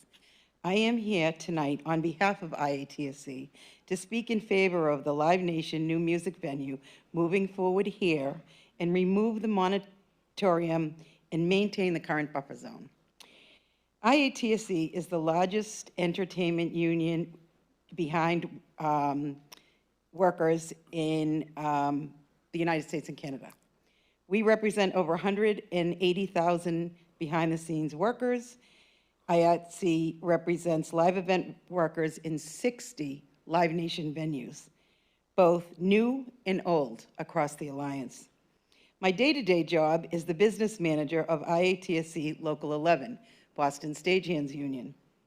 I represent 1,500 workers at 7 Live Nation venues in the greater Boston area, where we hold collectively bargained agreements protecting backstage workers. These contracts ensure protections including good wages, benefits, and working conditions for stagehands. Our relationship with Live Nation New England and the contracts we have collectively negotiated have allowed live event workers to not just have a job, but a well-paying career with health benefits as well as pensions and 401k retirement accounts. Just over 4 years ago, Live Nation opened MGM Fenway Music Hall, a 5,000-seat event, live event venue attached to Fenway Park and across the street, directly across the street from Live Nation's House of Blues, which we just recently organized. Since the opening of the new MGM Fenway Music Hall, our Live Nation workers have a combined annual wages and benefit contributions in the $20 million range. From all accounts, the smaller venues in Boston have not been adversely affected with the additional new MGM Fenway music venue. On behalf of IATSC, I strongly support Live Nation New England's bid to move forward with the new venue in Portland. The Portland Music Hall will directly benefit IATSC Local 114 stagehands and their families, as well as benefit, as we've heard, other sectors across the city. Building a new 3,000-seat venue will be a year-round economic multiplier for the entire downtown Portland community. And continuing the strong relationship IATSC has with Live Nation New England, negotiating contracts for the protections of backstage workers is a huge win for the IATSC Local 114 Portland stagehands. Thank you for your time and consideration in the preservation of the current buffer zone and allowing the new music venue project to go forward. Thank you. Above? See? I knew there was someone. Go ahead. Hi, my name is Jen Haas. I'm a 6-year resident of Maine, and I value and support the vibrant community of artists and musicians that we have throughout the state. I also support ending the moratorium and denying the proposed buffer zone. A venue like the Portland Music Hall brings added interest and visibility to the city while also supporting the local businesses as patrons dine, shop, and participate in events before and after shows. Supporting and investing in spaces like this helps maintain the cultural energy and the economic activity that benefit the broader community and have made Portland so special for many years. Thank you. On the floor, please. Scott Moeller, Portland, Maine. I want to start by saying that I agree with a lot of what has been said tonight. The voices you've heard before mine have spoken with passion and clarity, and I'm proud to stand alongside them. As Executive Director of Maine Music Alliance, I've had the opportunity to speak directly with almost all of you over the course of this process, and I want to thank you sincerely for the time and care that you've given to this issue. In a world where it can feel like the concerns of artists, musicians, and independent venues fall on deaf ears, you listened, and that matters. What began as a story about a single venue in Portland has grown into something far larger. It's become a story about a city and its citizens choosing to stand up to a corporation that seeks to extract from a community that it did not build. Independent stages, good timing. Independent stages are the rooms where artists take their first risks and audience have their most memorable nights. These are not just businesses, they're cultural infrastructure of a city, and they are where community is made. This story is also about something else. It's a story about local government working the way that it's supposed to work. You took the time to meet with us, you heard our concerns without dismissing them. You educated yourselves about the complex and invisible pressures facing independent music venues and the broader live music ecosystem, and then you acted. You acted because you understood that when a community speaks this clearly and this urgently, leadership means responding in kind. The risks of approving this development are very real and quite literally right outside your window. Your constituents have made it clear that in the recent citizen survey that navigating the city and parking were chief among the concerns that your constituents have. This is not a problem the free market can solve because where a monopoly exists, there cannot be a free market. And just to put a little button on the Whole Foods analogy before, that maybe Hannaford did survive, but Wild Oats, Lois is Natural, and Rosemont Foods did not. Thank you.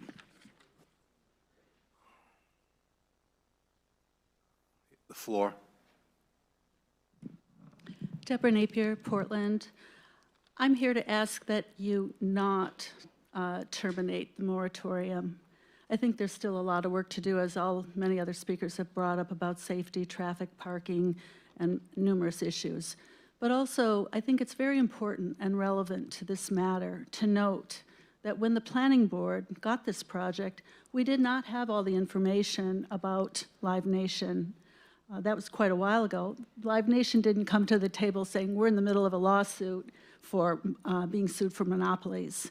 They didn't come out and say that. But now we have new information because just, I think 3 or 4 days ago, maybe a week ago, the New York Attorney General James won the case against Live Nation for a monopoly, for monopoly practices that hurt consumers.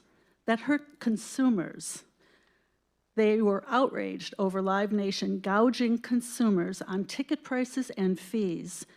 And it was so strong that 34 states in this country joined that lawsuit.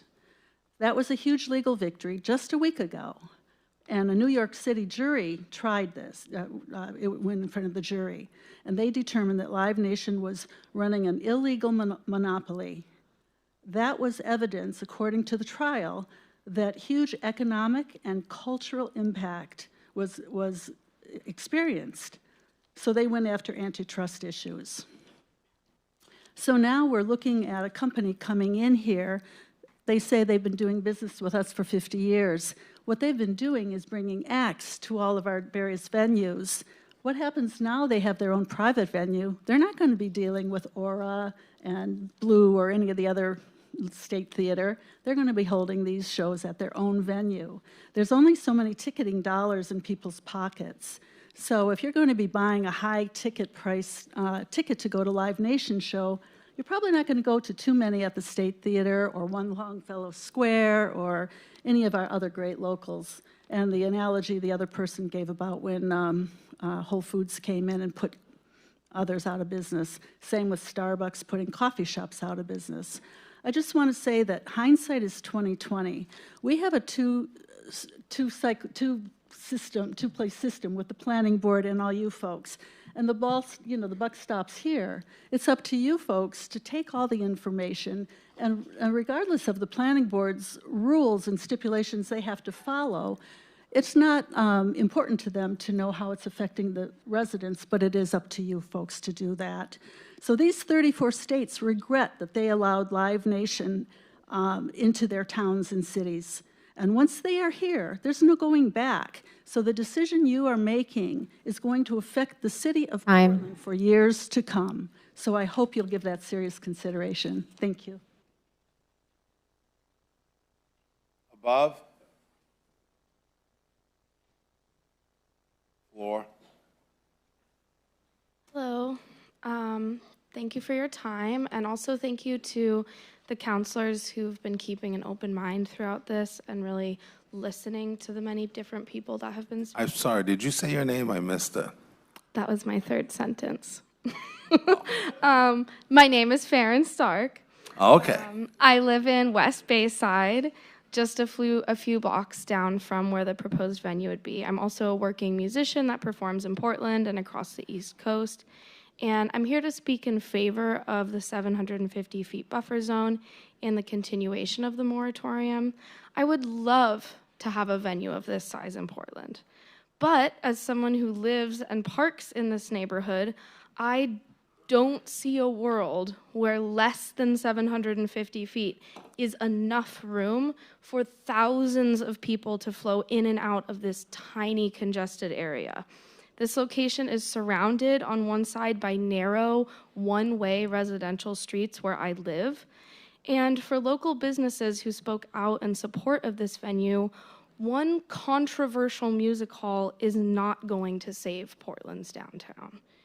And for the developers of the Portland Music Hall, if the council is not able to prevent this venue from being constructed, please know that you are entering into doing business in a city that will not welcome you. You are seeking to cement yourselves in a local music scene that will actively discourage people from attending your events and shows. People will boycott your venue. There will be protests. There will be public outrage. This does not end here. Thank you.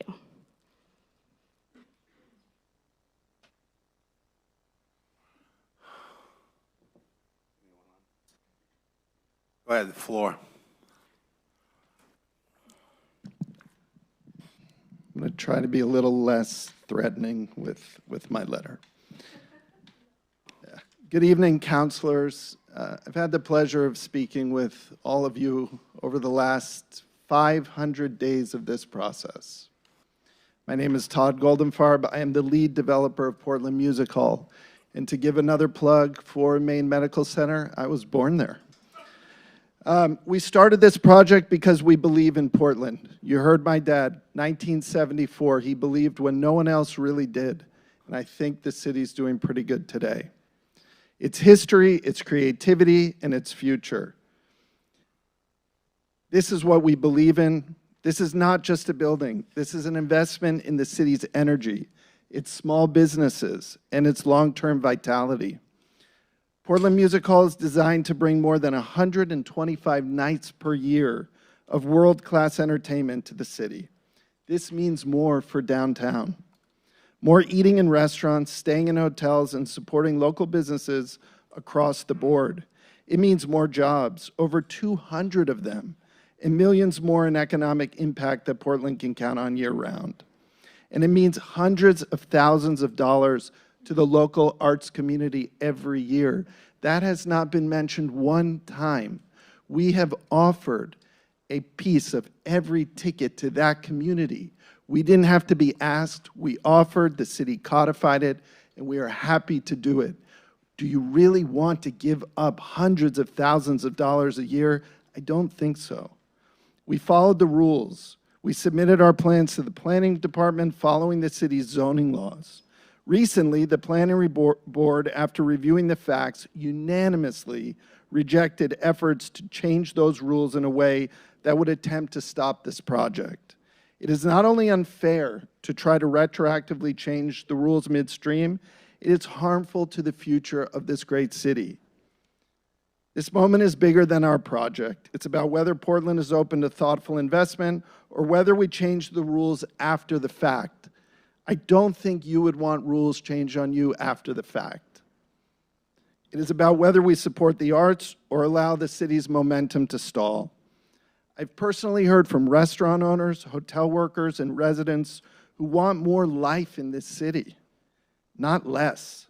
They want Portland to thrive, especially in the months where we need it the most. We are ready to move forward. We are ready to invest with no public funds, and we are ready to deliver something Portland can be proud of. I respectfully ask you to reject the 750-foot buffer tonight and lift this moratorium so we can move forward. Thank you very much. Anybody above? Floor. Good evening, Mayor, City Council. My name is Robert Hastings.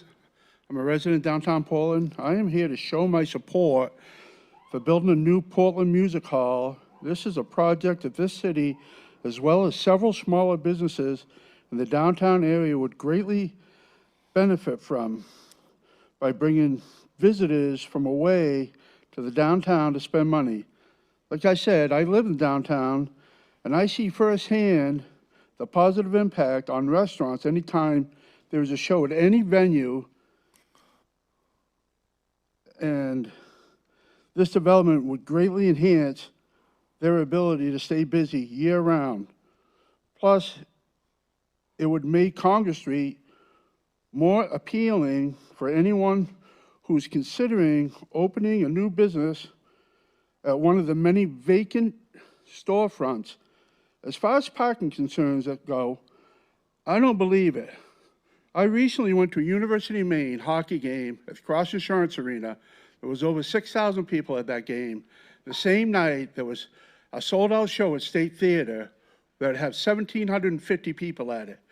The Spring Street Garage did not even fill up.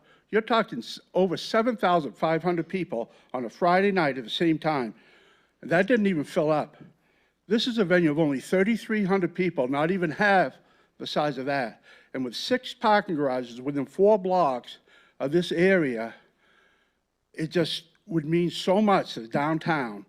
Once in a lifetime opportunity. Plus, it would give me an opportunity to not have to drive to Bangor or New Hampshire or Boston to go to concerts. I go to them right here. I love going to State Theater. I go to Longfellow Square.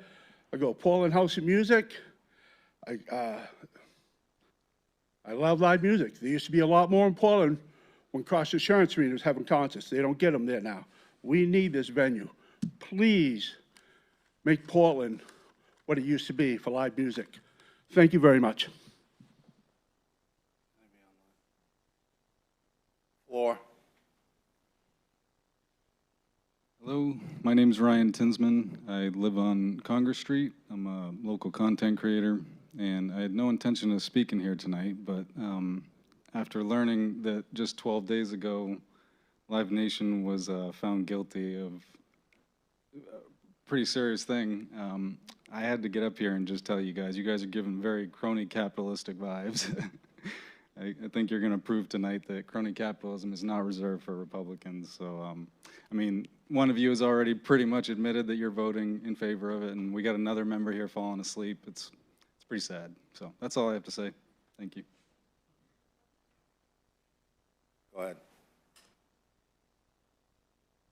Hello, my name is Summit Coleman. I'm a Portland resident, and I have a career in accessibility and education. I'm also a local musician. I just wanted to put in my word for supporting the 750-foot barrier. I know that you have a lot of eyes on you, and there's a moment to set a precedent. And I know that we want growth in this area. This is not your only and last opportunity. Tourism is actively growing and will continue to do so. And there will be more spaces that open up for us as long as we show what spaces we want to welcome. So I just hope that you guys are willing to vote for safety, pedestrian safety, road safety, cultural safety, and that you're able to hear us all here tonight. And I also want to say that I think that there is no shame in fixing a mistake, especially when more data is presented. So, thank you. Above? Go ahead, on the floor. Thank you so much. I'm Stacy Mitchell. I live on Atlantic Street. Grew up in Portland. Mayor Dion, you referenced the things that used to be sold on the corner of High Street and Congress. I remember those days. It's been a wonderful thing to see our city become so vibrant, and a lot of that is due to arts, music, culture, and our unique identity. I am here to support the buffer. I would like to point out that it is not only consistent with the city's comprehensive plan, but it's really essential to the vision that's laid out in the comprehensive plan. The comprehensive plan talks about how arts and culture, we will support that, and that is the center of our identity. It talks about the uniqueness of Portland. It talks about supporting local businesses as the path towards our economic future. And we can see all across the country example after example of situations where a large development, outsized development, featuring a company that has predatory practices designed, that gets by putting its competitors out of business. We can see across the country examples of when that has come in and has not been economic vitality and growth, but has really been economic destruction. And that's true of Live Nation. It's true of Walmart. There are lots of other examples. People have referenced the idea that there are rules, that zoning policy is in place, but the reality, and you all know this, is that the comprehensive plan is the guiding light, and you can't expect the zoning rules to cover every possible variation that might be out there, which is why we have this process and the important duty that you all hold with that comprehensive plan. So I hope that you will hold it up tonight by voting for the buffer. Thank you. On the floor. Next. Hello, my name is Liam Dorr. I originally wasn't going to say something tonight. However, that has changed now. I came here expecting to stand for the buffer zone. I saw the posters, I've listened to the arguments, but now after hearing what everyone here has had to say, I've realized that I am against it. I've walked down the same Congress Street that you have, even within the course of my very short life, 19 years of existence. I can remember a time when Congress Street wasn't this depressed, when I wouldn't have to walk over bodies littering the street, as someone put it so elegantly. I look forward to a time where, you know, life can be breathed back into the city, even though I think, as some of you said, this isn't a fix-all for everything, and it's by no means going to be perfect. It's a good place to start. I love live music, and I think one of the things people fail to see is that you really cannot kill the beauty of a small venue, the intimacy of that, or of seeing these small shows. It isn't like you know, I doubt there's much cross-pollination, you know, between Sabrina Carpenter or seeing, you know, local, fairly, you know, niche artist, or like David Sedaris, who came to the State Theater. I doubt he'd be performing in a stadium. So,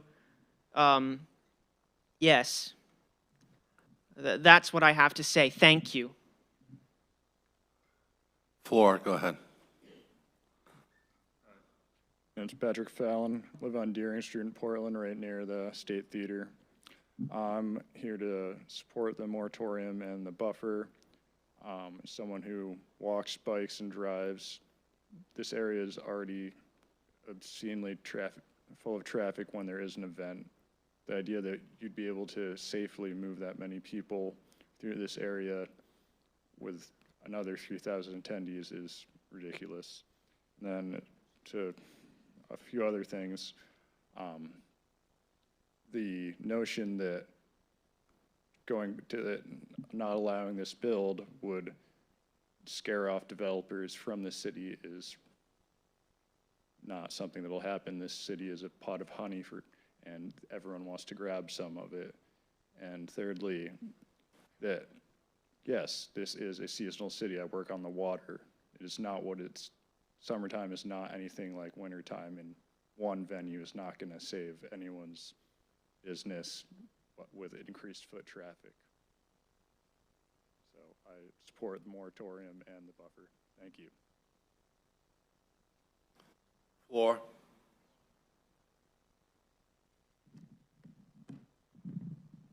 My name is Mara Lenehan. I'm a longtime Portland resident, worker, concert goer, and bicyclist.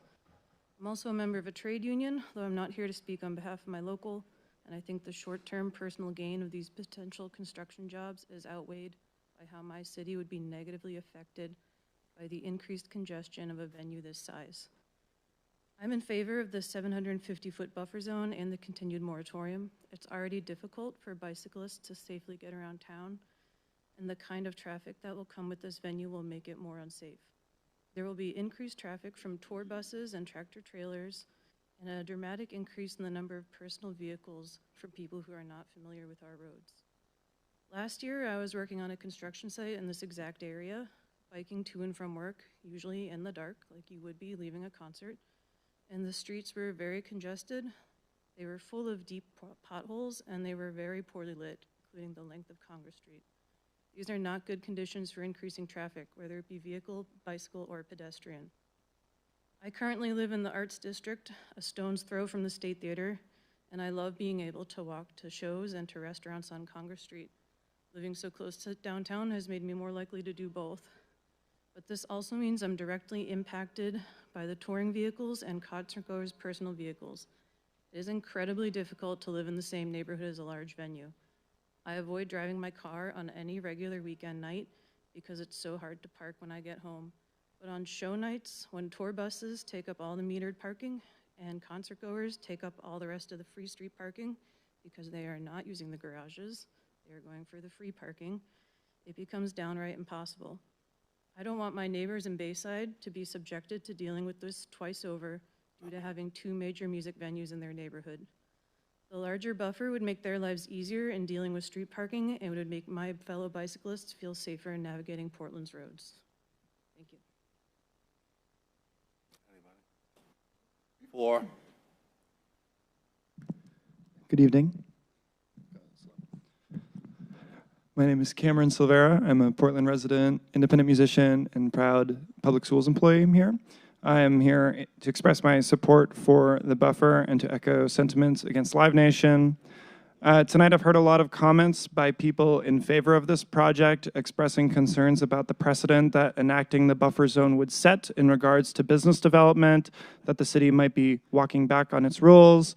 I want to offer the perspective that putting this buffer in place and denying a law-breaking corporate entity like Live Nation the opportunity to take money out of this city sets an important precedent about the kinds of businesses that we do want here, and also paints a picture of a city that is nimble and agile and able to listen and respond to its citizens who are continually showing up and speaking out against something that they don't agree with. When a member of this body opens the floor by saying, let's not repeat ourselves too much, that gives me an idea that the council does have an understanding on where general public opinion lies on this issue. Thank you.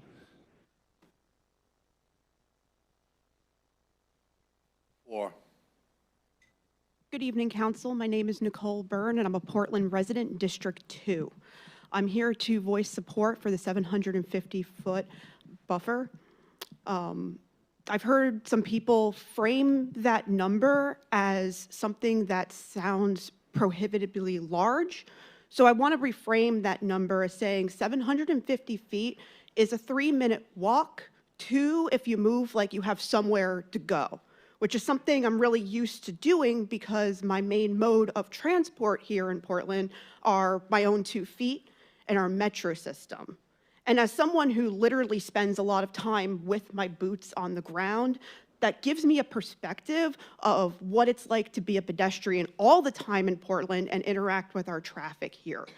One of the reasons that I'm a big supporter of the 750-foot buffer zone is because of how many close calls I have with our traffic system as I'm following all of the rules and best practices as a pedestrian.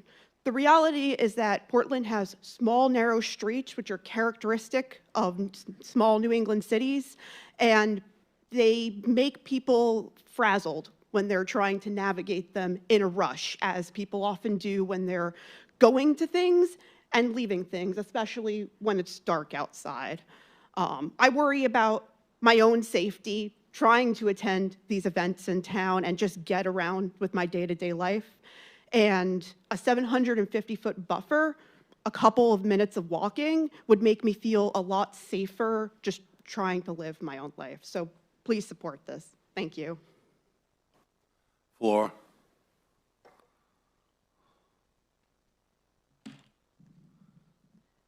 Good evening, Mayor and Councilors. My name is Mary Costigan. I'm with the firm of Bernstein Schur. We represent Portland Music Holdings, the applicant for the proposed music hall. I submitted a letter that hopefully you've all had a chance to read, so I will just be brief. Also, Portland resident. It will come as no surprise that we oppose the proposed amendment to create a 750-foot buffer for large music venues, as it will effectively kill the proposed project. We agree with the Planning Board's unanimous recommendation to not adopt the proposed buffer because it is arbitrary, not supported by urban planning standards, and not consistent with the city's comprehensive plan. I wanted to note that the 750 feet, hopefully you had a chance to look at the Planning Board materials and the very, very robust report that Director Kevin Kraft created. In that report, it includes a map of 750 feet around each 1,000 capacity music venue. And essentially, if anyone hasn't seen it, it blocks out the entire downtown for any new venues over 1,000. So, and that is the primary thing that the Planning Board looked at in terms of whether it's consistent with a comprehensive plan. Does a comprehensive plan want to bring a new venue into the downtown, or do you want to have one up on Munjoy Hill and out in the West End and out of town? The answer is no. That's not what the comprehensive plan intends. It tends for these venues to be downtown. In addition, the retroactive application of any buffer that would make the music hall project impossible to construct in its proposed location is legally indefensible by the city. We're also in support of terminating the moratorium because the committee has completed its work required by the moratorium. We ask that Order 183 be enacted so we can get back to the work with the staff and the planning board. The comments tonight about safety and traffic and emergency transportation, all of that is dealt with at the planning board. The other thing I was thinking about as folks were talking, and as someone who works on a lot of development projects, the interesting thing of having the CIP discussion at the beginning of this meeting, it shows that there's a finite number of dollars that the city can put to important projects throughout the city. Potholes, traffic lights, everything else. But when you have a big project come to town and things are not safe where that project is required to make it safe. So things that you see, improved traffic light signage, improved sidewalks, improved lighting, all of that stuff that the city does not have to pay through CIP for, the developer is required to pay for and improve. So, so much of what you see, remember, that's a lot of that is private investment that's coming from the developer when they do a project. So, thank you. Anyone above, just to check? All right, floor. Thank you, council members. My name is Ryan Vangel, and I'm the president of Live Nation New England. Tonight, you're considering whether to enact a buffer zone around large venues. City staff and the planning board have discussed the concept in general terms. I want to talk about what it means specifically for Portland Music Hall. Getting fans to and from events safely is foundational to everything we do as Live Nation. It's a core value for our company. It's built into every show we operate. And we have a lot of experience doing it successfully in cities of all sizes, including Portland, where we've routinely handled crowds of 6,000 fans at Cross Insurance Arena. We'll work side by side with public safety officials even before we open to make sure everything runs smoothly at every show from arrival through exit.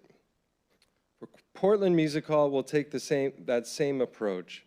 We submitted a detailed event management plan as part of our proposal. It outlines how we'll coordinate with local police and first responders, how we'll stagger arrival and exit times, how we'll guide pedestrian flow, how we'll communicate directly with ticket holders so they know exactly where to go and how to get there safely. This is what we do, and we're confident we can do it here safely and effectively. What we've seen in city after city is that the need to manage the logistics isn't a reason to limit activity. It's a sign of a healthy, active downtown. And when it's done well, it supports local businesses, it strengthens the economy, and keeps people safe. Picture a sold-out night, 3,000 people moving through downtown, having dinner before the show, grabbing a drink after, shopping, booking hotel rooms, not just in peak season, but year-round, especially during the off-season when local businesses need that activity most. Consistent, reliable, economic activity for downtown Portland. That's on top of the other benefits. Portland Music Hall will create hundreds of new jobs, millions in local tax revenue, and money for every ticket sold that supports local arts, all by building a venue that fills a gap in the market and gives artists and fans another choice here in Portland. So when we talk about Portland Music Hall, we're talking about more than a building. We're talking about creating a safe, well-managed venue that brings more music to Maine, empowers a more vibrant and active downtown in Portland.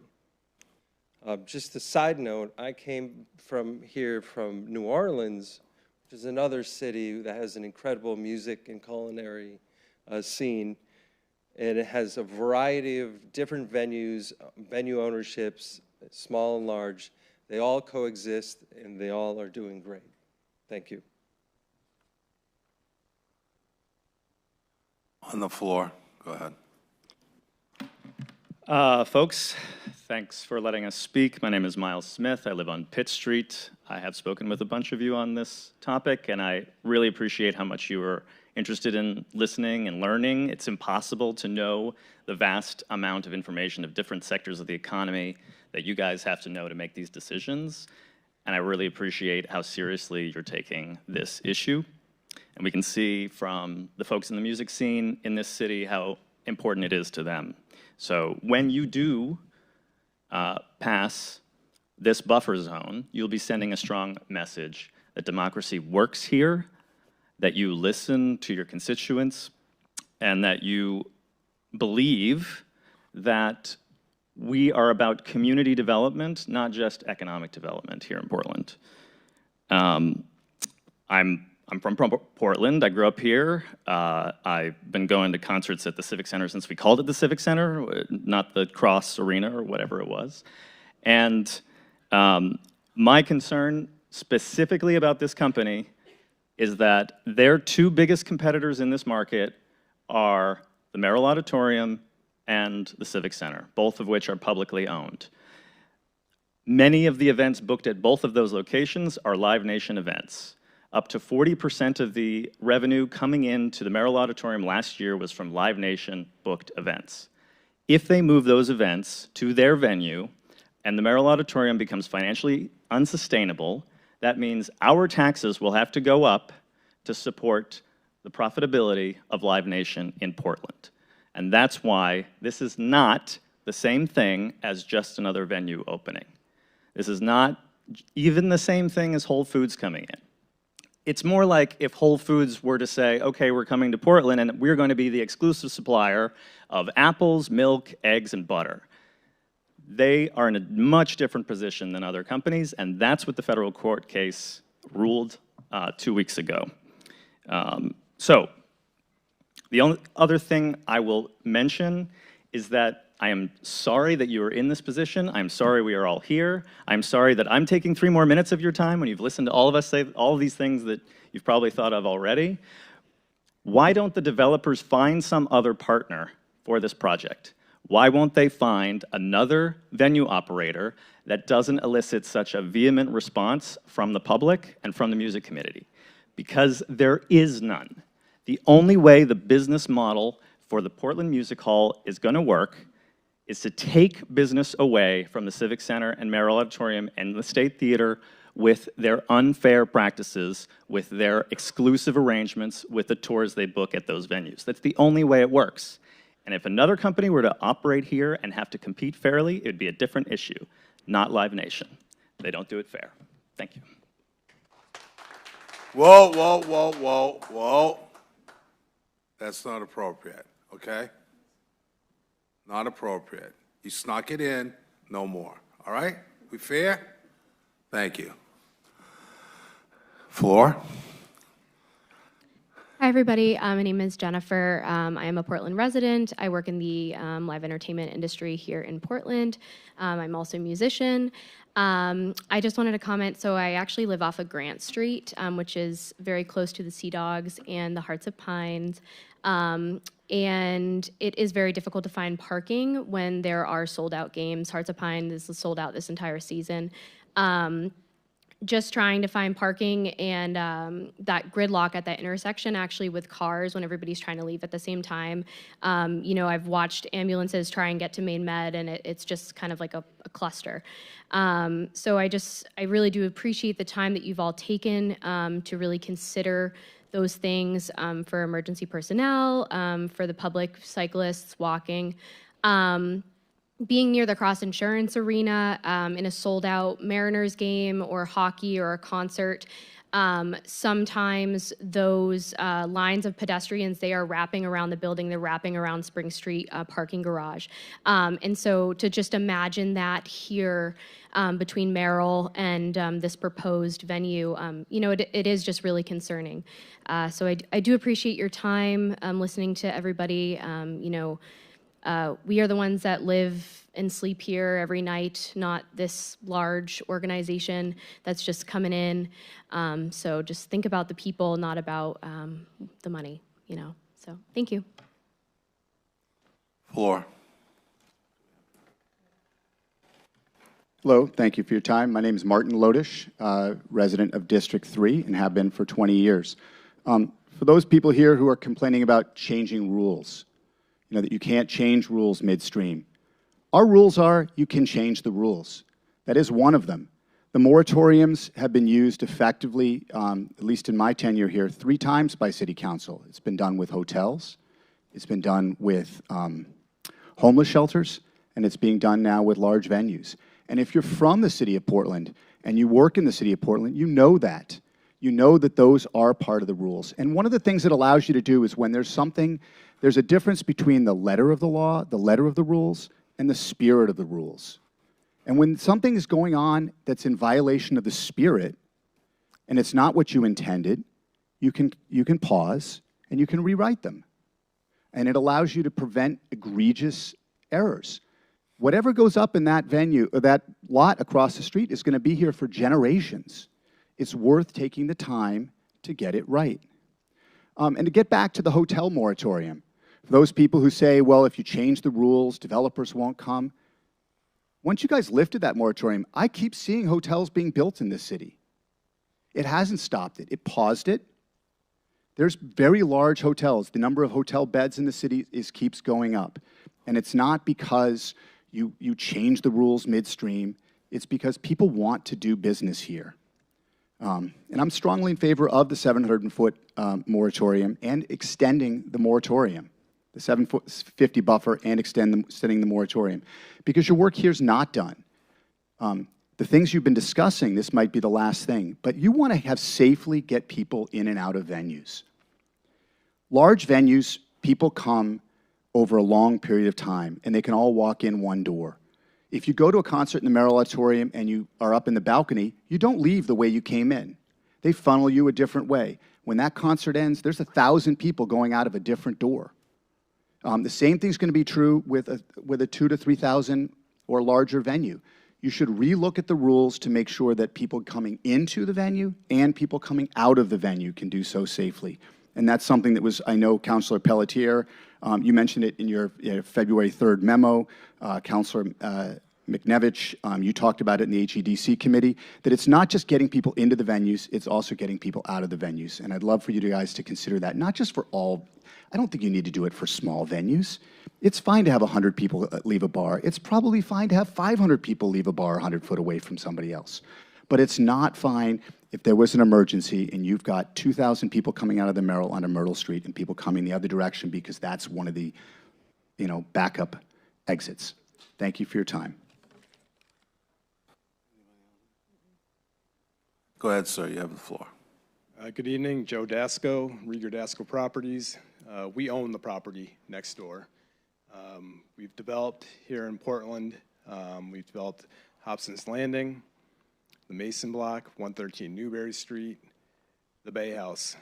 The timing of me speaking couldn't be more appropriate because the only thing I wanted to say are, as a developer and a development organization, the first thing you do when you look at a piece of property is look at what you can do by right. And if we don't think we can do something by right, we usually walk away from the property. So the applicant here did that. They're a good developer. They came to us, they looked at what they could do by right, and they looked at the comprehensive plan and said, this fits with the city's goals. And I understand that if you want to change rules, you can change them. The city went through extensive recode prior to this project even coming forward. And the way to change rules is to look at it on a going forward basis, not retroactively and changing them in the middle of the game. So if you learn something here and you find something that wasn't done properly, or if you think it could work better a different way, you do it on the next project and the next project and the next project. That's how we evolve as a city. That's how you evolve as an organization. And I hopefully you'll come to the right decision tonight, and I appreciate your time. Thank you. Go ahead.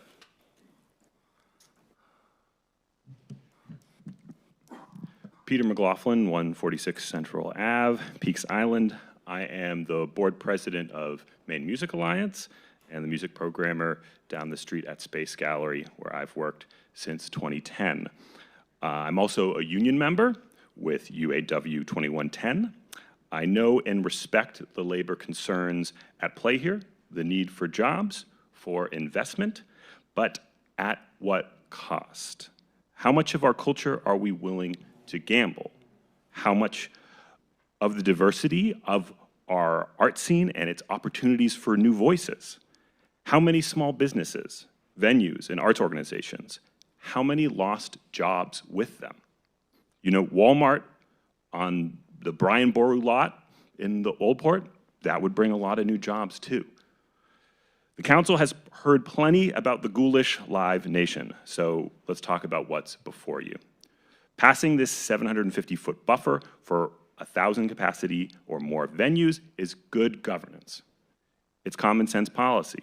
It builds on the existing ordinance, the 100-foot buffer, which has been on the books, and makes perfect sense when the 100-foot buffer makes perfect sense when we're discussing the small independent venues and bars that make up most of Portland's scene.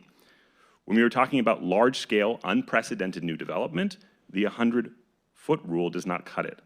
No one thinks the city could support multiple cross arenas on the same block. No one thinks the Thompsons Point Peninsula could support a second 5,000-plus capacity outdoor amphitheater. Sometimes a project comes along that reveals the current rules are inadequate, that the guardrails need to be moved. Some say that you should let the market figure these things out. But in a country truly addicted to deregulation, the market is being manipulated, subverted every minute of every day. Unfortunately, monopolies exist. Monopolies that can open up businesses for which there is no market, businesses that will be unprofitable, simply to gain further market share, simply to box out competition, simply to crush small businesses, to bring local economies to their knees, simply to raise revenue for one of their myriad of other holdings. Despite the enormous investment our city has seen in the past 15 years, no one else has proposed a 3,300 capacity venue for downtown Portland. No one else would. Others have addressed the clear justification for a revised buffer, the many unique, unprecedented issues that this project brings up: public safety, pedestrian safety, traffic congestion, parking capacity, infrastructure, economic concerns. I will not repeat these, but I hope you can all listen to the broad-based concerns of your constituents and stand up to protect the diverse, local, independent music and arts community that makes our wonderful city the place we love to call home. Thank you.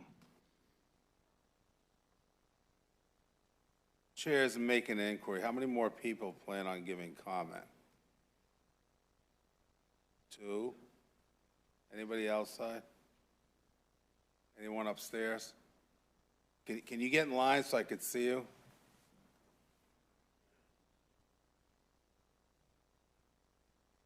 Because it would be your turn now since I keep going to the floor. Well, I need a minute, so. You need a minute? Yeah, to get around. Oh, okay. Go ahead. She needs a minute. Hello, I am Casey Oakes. I'm the Associate Director at Portland Ovations. We have regular performances at Merrill Auditorium and venues across the city. So I work right behind you in our beautiful 2,000-seat venue. And I want to say how impressed I've been listening to the people of Portland speak over the last 500 days, as we've heard, and how impressed I've been with all of you listening. And I know you've probably already made up your minds. But there's one big thing that I have noticed in the comments, having been to every meeting and hearing every comment, and that is the distinction between two groups. One is a group of artists and a group of people who make music and art, who live in Portland and are telling you their lived experience. One is a group of people trying to develop further in an area that we are telling you should not be. I love the folks at the Portland Symphony Orchestra, but if they called me and said they were building a 3,000-seat venue across the street, I would say that's a little crazy. I love the people at the State Theater, but if they said they were going to put a 3,000-seat venue across the street, I would say maybe that's not a great idea. I have crossed Cumberland Ave after many, many, many performances at Merrill Auditorium and almost been taken out by a few cars. It's a dangerous intersection. Let's put some lights there. But I think you have heard, I think you know how you're going to decide. I urge you to pass the moratorium. I wish it were more than 750 feet. We're not Boston. We're not Nashville. We're not even Asheville. We're a wonderful community, and we are doing what we do best. So Also, please don't expire the moratorium. There's a lot in there that we have not figured out, such as the economic impact on the existing arts community. So just because we do one does not mean the other is resolved. That feels like a tag on. Thank you for all your time. Above? Hi, my name is Amber. I live in the greater Portland area. I'm a 15-year music industry worker. I've worked at record labels with global distribution for the majority of those years. I've represented artists from all over the world, like legacy artists such as Tom Waits and Nico Case, to up-and-coming acts like Indigo D'Souza and Spirit of the Beehive. I'm here tonight in support of a 750-foot large venue buffer. The only people here in support of Live Nation's proposed development believe they stand to directly benefit from the project at the expense of their neighbors' safety, opportunity, and comfort. I think this hypothetical venue would fail, which is something I wish they had the foresight to see. There is currently no market for a venue of this size here if our intentions are to serve the beautiful and growing independent live music ecosystem that already exists here. I heard a stagehand earlier argue in favor of this development, asking the public to take into account the needs of those who make shows happen in this town, referring to the community of unionized stagehands who, may I remind you, are not unilaterally in support of the Live Nation development, though upper leadership would like us to believe they are. Stage workers do not bring shows here. They help make them happen once they are booked, but the shows would not exist at all without the artists. From the perspective of somebody who has worked directly alongside successful independent artists for many years, the kind of artists you want visiting this town do not want to book shows through a found criminal enterprise who overcharges fans and forces harmful merch cuts and limits artists' control over their own live shows. It's not hard to find many examples of this monopoly undermining arts communities and homogenizing local entertainment, ultimately hurting all artists, save for the top-earning few nationally who do not represent this community. I urge everybody to look to what the National Independent Venue Association has said on this topic. I believe they spoke at a past meeting. That Live Nation sends profits to stakeholders elsewhere while putting our local venue owners and local jobs at risk, harming artists, fans, and diversified culture at large. They strongly advocate for restoring fair market competition, which Live Nation's very existence opposes. Make no mistake that Live Nation will lose money on this project, and they can stand to, just to secure an oppressive presence in this town in order to advance their own vertically integrated companies. Real musicians do not want this. Real artists do not want this. If the council votes against the large venue buffer and in support of this development, this community will continue to lead national advocacy against this monopoly with continued outrage. Thank you. Floor?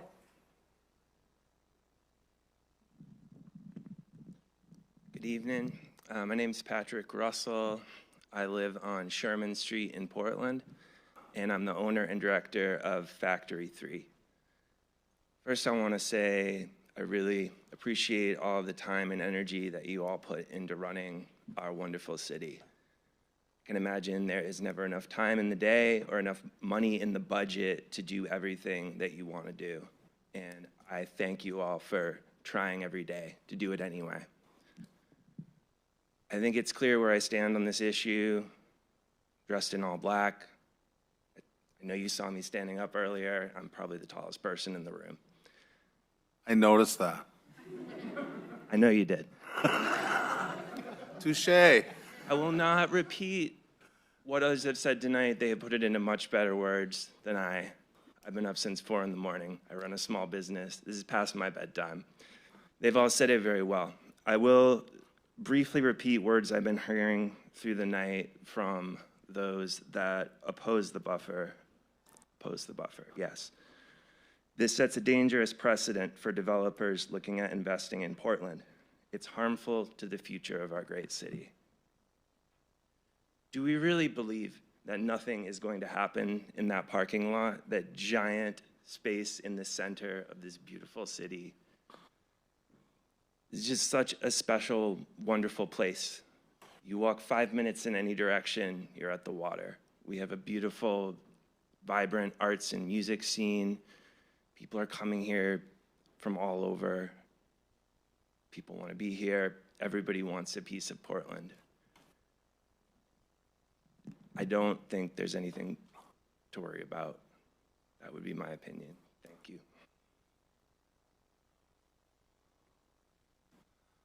Does anyone want to provide public comment that hasn't spoken yet?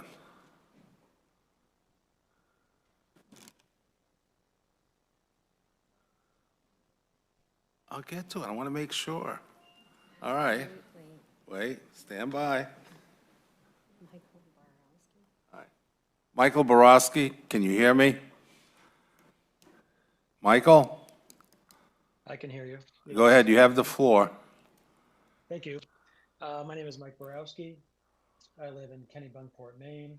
And I want to say I strongly support the Portland Music Hall. I support the Music Hall because I love live music. I love independent artists, regional artists, and national acts, all of them. And I think there's a place in the city for a diversity of venues, whether it be a 100-seat club, a 1,000-seat room, state theater, outdoor music venues. And I really struggle to understand how adding more live music to a great live music city like Portland, Maine, will harm the city. It just adds more music. It helps put Portland even more on the map with regional and local artists who need a place to play in a venue that can accommodate their needs. As we all know, there's, when bands travel the country and they book shows, they look up and down the East Coast, and a lot of times they'll stop in Boston, or a lot of times now, they're stopping in New Hampshire. But I think there's a lot of people that want this venue, and I think some of the people that want this venue are people that love live music, not just people who could profit from it. I have nothing financially to gain from this project. I just would love to have the opportunity, or love to be in a city or live near a city that has the opportunity to bring national artists so I can go watch good music. I don't think I don't think any of us should be ashamed to feel that way. And I don't think this is a question of taste. I think you can love independent music and love the music that a lot of the folks who have been out there today have that the music they make and the music they support and the venues they work at. I certainly do.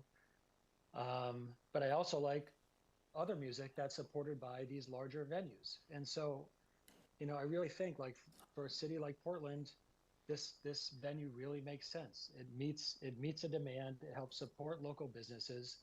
When I say local businesses, restaurants and nearby businesses, because people are going to travel from nearby Portland and maybe even travel from New Hampshire or wherever to come into Portland to see a show, get a meal, walk around, do some shopping in the Old Port, etc.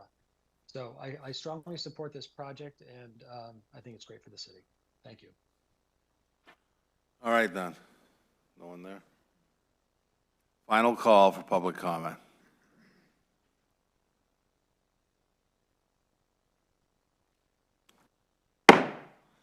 Public comment period is now closed. Chair would seek a motion for passage and a second on Order 182-2526. So moved. Moved by Council Pelletier. Is there a second? Second by Councilor Ali. Chair would now seek a motion for passage or adoption on Amendment 1. So moved. Moved by Councilor McNevich. Is there a second? Second by Councilor Phillips. Discussion of the amendment. Councilor McNevich. Thank you, Mayor. Yes, as I introduced before, this is a 250-foot buffer. This would go to about the corner of Myrtle and Cumberland Ave. It would create a buffer between, same as the 750 in terms of capacity, over 1,000 seats. This is meant to address the crowding and the exiting from the building, the density of people who would be on that corner. Otherwise, the applicant has chamfered back the corner in order to accommodate more people so that there's a more safe pedestrian environment and improved traffic safety in that area. Let's see. It is not going to change whether the project can be built. And I think, Director Kraft, I think you did some work on the, what that would look like in practice, what 250 feet would look like. If you would be so kind as to talk about that. Definitely not as tall as the last gentleman. Give me a second here.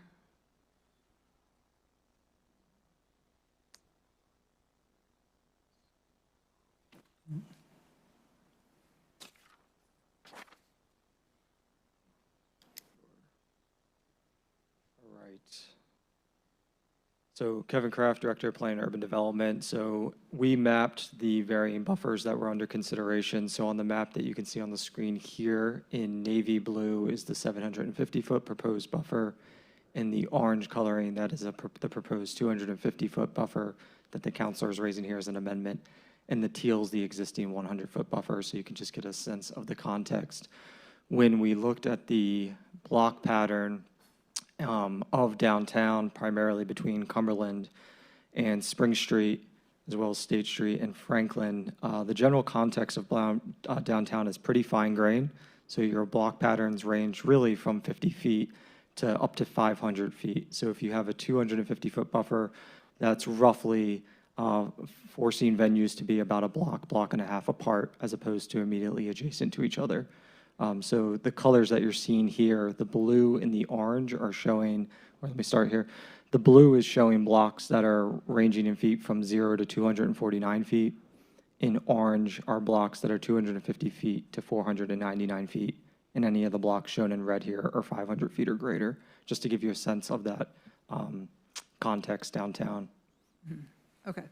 And part of this came out of the original proposal that Councilor Pelletier brought forward, suggesting removing the 100-foot buffer that currently exists between entertainment or venues that carry an entertainment license.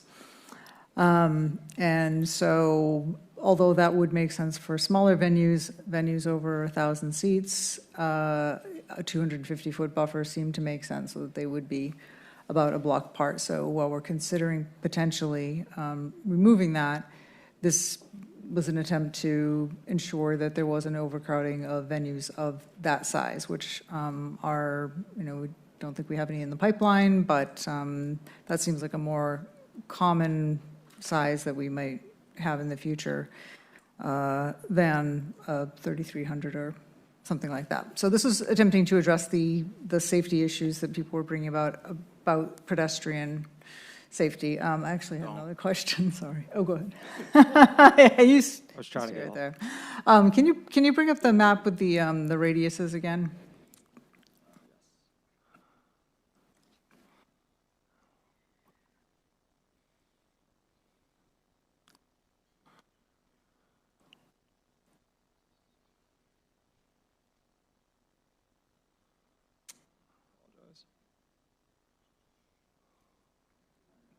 Whoa.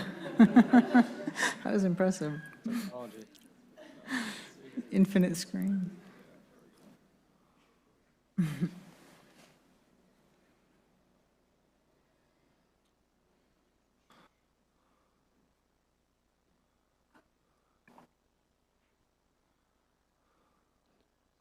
Okay, yeah, that one's coming. Yeah. Okay, so the top of the screen represents the Bayside neighborhood. And so basically everything that's north of Cumberland here. So the radius around that venue extends down to, is that Oxford Street? That's correct. Yes. And maybe to give some context, the pink shaded area is the B3 downtown business zone. So that really, it covers roughly Marginal Way down to Commercial Street. Right. And then roughly State Street to Franklin. The area shaded in blue is the waterfront central zone. So those are the two zones that this would be applicable within. Mm-hmm. And so those are zones in which a venue like this could be built. Correct. Okay. So when you go north of Oxford Street, there are, we've talked about this, I think you hadn't figured out had no reason to figure out the acreage, but within, north of Cumberland, there's roughly 12 acres of developable land. Some of it is owned by the city, some of it is owned by private developers. There's already 9 acres that have about 1,000 units approved on them, and around some of them are already under construction. So about how many apartment units could be fit with the height zoning in these areas? About approximately per acre, would you say? So in the Like, B- I know density, it's a So, hard the question, but. B3 zone, it'd be hard to give you a rough estimate. I think as this council knows, the B3s are densest transit-orient zone, so there's no density requirement for residential, and the heights vary. It's based off of a height map, but in that area of Bayside towards Marginal Way, heights really do range from about 120 to 180 feet. Yeah. Okay, yeah, so from the calculations that I've roughly done based on the projects that have already been approved and the projects that have been sort of tentatively floated between the Midtown properties, the scrapyard, the noise property next to it, Franklin Arterial, and there's a couple of other parcels.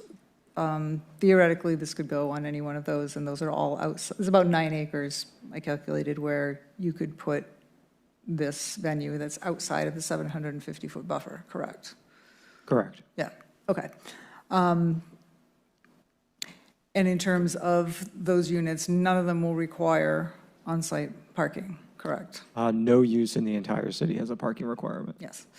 So we potentially got, the math I did is, you might be able to put about, say, 4,800 units roughly in that area with no on-site parking. Correct. Right. So that would have potentially, depending on how we scale up the metro, depending on how we approach parking and traffic in the future, depending on how much Franklin Big Dig disrupted the whole area, that could have a significant impact on traffic and parking capacity. A venue in that location. The housing. But, The housing never could as mind well, that. certainly, yeah. Okay. I mean, ultimately, the policy making over the last several decades has really focused on prioritizing housing and development over prioritizing auto-centric development. So in an effort to transition the city to a more multimodal public transit location, as opposed to continuing to build our street network and our developments based around cars. It was intended to incentivize folks to transition more to different modes. We will say, and we presented this information to the council during Recode, that we have seen the market, particularly in residential developments, provide a mix. So we have approved a number of projects in dense mixed-use locations that have still provided parking on site because we live in a very rural state.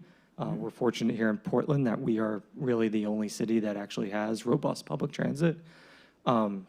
However, we still are seeing the private market provide that parking on site for a lot of projects. We've also seen a number recently not. And I think that's the balance that we've seen Portland kind of go through recently, and many things that this council has seen with Vision Zero and Complete Streets as well. So you're seeing that transition. Yeah, okay. So the point of that is that a 750-foot buffer wouldn't stop this project from going on any of those roughly 9 acres that's somewhere else. And the amount of cars and traffic that would be coming in with no on-site parking associated with the guesstimate, but I think probably a pretty accurate one on the number of units that we could have, that would be, for that number of units, roughly how many cars, how many vehicles would you expect? For 4,800 units, I mean, you could use a basic calculation of 1 car per unit would be a fairly conservative estimate, recognizing that not every unit will be one-person households. Okay, so yeah, that's quite a lot of cars that will be coming in the future, and a lot of units. Okay, thank you. That's all I have for now. Anyone else from the council? Councilor Pelter. Quick clarifying question, Georgia Craft. That map doesn't include the existing 100-foot buffers, correct? The one on screen does right now. That's the teal color you can see. With the existing 100-foot buffers between smaller venues? No, it does not. This was focused on how it impacts the ordinance proposal tonight. Okay. I appreciate Councilor McNevish bringing this forward. I also apologize for having a cold. I think that this acknowledges that there is a safety issue with these large venues, but I struggle with the fact that it only addresses the pedestrian portion. We've heard a lot of concerns tonight, specifically about car traffic. And, you know, I think that this would move the exits apart from each other so people would egress in different spots, but we would still be left with the same traffic issues that we already have, and that would be exacerbated by this. So I again appreciate this being brought forward, but I will not be supporting it. So just the last clarifying question, I don't know if it's a question, but so whether or not, the point I was making is whether or not this gets built, there are likely to be, let's just say, 4,800, like max, I mean, we don't know, vehicles like in that. This is roughly, what is it's about a 750-foot radius when you head down there. So there would still be a substantial number of cars and vehicle and traffic that would be expected within the next, say, 10 years. It's like a 10-year build-out, whether or not this is built. Whether or not There's it's still going to be a tenure or not. Yeah. Correct. Yeah. Which I guess the jury's out on whether it would be the same type of pedestrian impacts when it's local traffic compared to traffic coming in for a specific event. Correct. Okay, The thanks. one difference will be if it's an entertainment venue is going to most likely rely more heavily on the private parking garages or parking lots, with those being primarily more concentrated outside of Bayside. Right, yeah, because right now, all of those parking garages are, well, not all, but almost all of them are south of Cumberland Ave. Yeah. There's one, the Chestnut Street garage that's that's north of Cumberland Ave. So as that area develops, there may or may not be parking facilities that are added. Yeah. Okay, all right, that's all I have. Does anyone else have anything? Councilor Sykes. Thank you, Councilor McNevich, for bringing this forward. I think this is a very interesting idea for a 250-foot buffer. My questions would be, does this prohibit the current project from going forward? 250 feet would not prohibit the proposal. Okay. There's also been some conversations about kind of a diagonal corner solution. I wonder if you could bring that up so that we can all take a look at that if it's around. I do not have the image of that. Okay. Ideally, generally speaking, what it would do is it would angle the main entrance of the proposal at the Cumberland and Myrtle entrance, thereby creating more sidewalk space paired with curb extensions to allow for more pedestrian space for queuing and entering the building and exiting the building after a show, so it would create more space. It would also help with disbursement. When you look at actual disbursement of a venue like this, particularly in that location, folks are going to be either heading directly to where they parked, which, as we just showed, many of the parking garages are towards the old port. So you're going to head back up Myrtle Street towards Congress Street, or you're going to head up Myrtle Street and make a left to go to the top of the old port. There's no reason to really mix with Merrill Auditorium. Merrill Auditorium's visitors, if they're exiting as well, they're similarly going to exit to the right towards Congress Street, continue to head into the old port or down Congress Street or down Congress to top of the old port. So that closeness doesn't really impact the crowds in terms of them exiting the facilities in and around the same time. So it gives a little bit more options from a pedestrian standpoint on which sidewalks they could utilize to get to their closest parking destinations or a hotel or whatnot. Okay, great, thank you. And this is something that the developer has said is possible to do and they would do, or I'm just, where is that in the process right now? Yeah, that's a conversation that the developer, as they were looking through alternative designs, that was a suggestion that staff brought up previously in terms of looking at ways to help create better pedestrian flows, ensure there was space for queuing. Ultimately, the developer tested that out, and it was actually a better design from their standpoint in terms of how to bring people in and out of the facility. Okay, great. That's really helpful. I mean, I think for me, this is a middle ground that actually addresses the safety concerns, but isn't a kill shot on the development. And I think that's what we, as a council, should be seeking, is a way to mitigate the the problems that we might see between venues while still allowing the development to go forward as planned. It seems like a great compromise to me. I will be supporting this amendment, and I think that it just makes sense. So thank you for bringing it forward. Do you still have a comment, Councilor McNevis? Yeah, I just wanted to say that, I obviously brought this forward, I will be supporting it. And part of it is that the 750 is also, it might not allow it at this location, but it's also not a kill shot. It's, it alleviates some problems in this area, but those problems will persist with the amount of housing that's coming in and with other projects that will be coming in anyway. Yeah. Councilor Phillips. Thank you, Mr. Mayor. And Councilor Knegwitz for bringing this forward. I've had numerous conversations about the 250 feet buffer versus the 750 feet buffer. I've had conversations about Live Nation. I've had conversations with Live Nation. We as a council, I think that all of us really and truly meet with anybody and everybody we can in order to determine the best, to actually get all the information that we possibly can in order to make a decision that we can live with, right? These decisions are extremely, extremely difficult. And I really appreciate everybody coming forward, right? Folks for the 750-foot buffer and those against it, right? But at some point in time, a decision has to be made, and that is that has to be up to us. I am in support of the 250-foot buffer, and the reason being is because, again, I have talked to everybody about it, or some of the people about it, and it does meet the safety concerns regarding the folks that are going to be exiting the building or going to concert. It does meet that. And I also appreciate the folks that came forward to talk about the comprehensive plan. We sit here and we talk about that we have rules and regulations and ordinances and all that other stuff. We also have plans. We have a comprehensive plan that we spend a lot of time putting together, and we have a Vision Zero plan that we spend a lot of time putting together. We get public comment on those. And those things, not just those things, but other plans, they come together so that we can make sure that folks are safe and warm in this city. And those are real things. And as you, Director, have pointed out, and as the Planning Board has pointed out, this does meet, this goes with the comprehensive plan. It's a plan.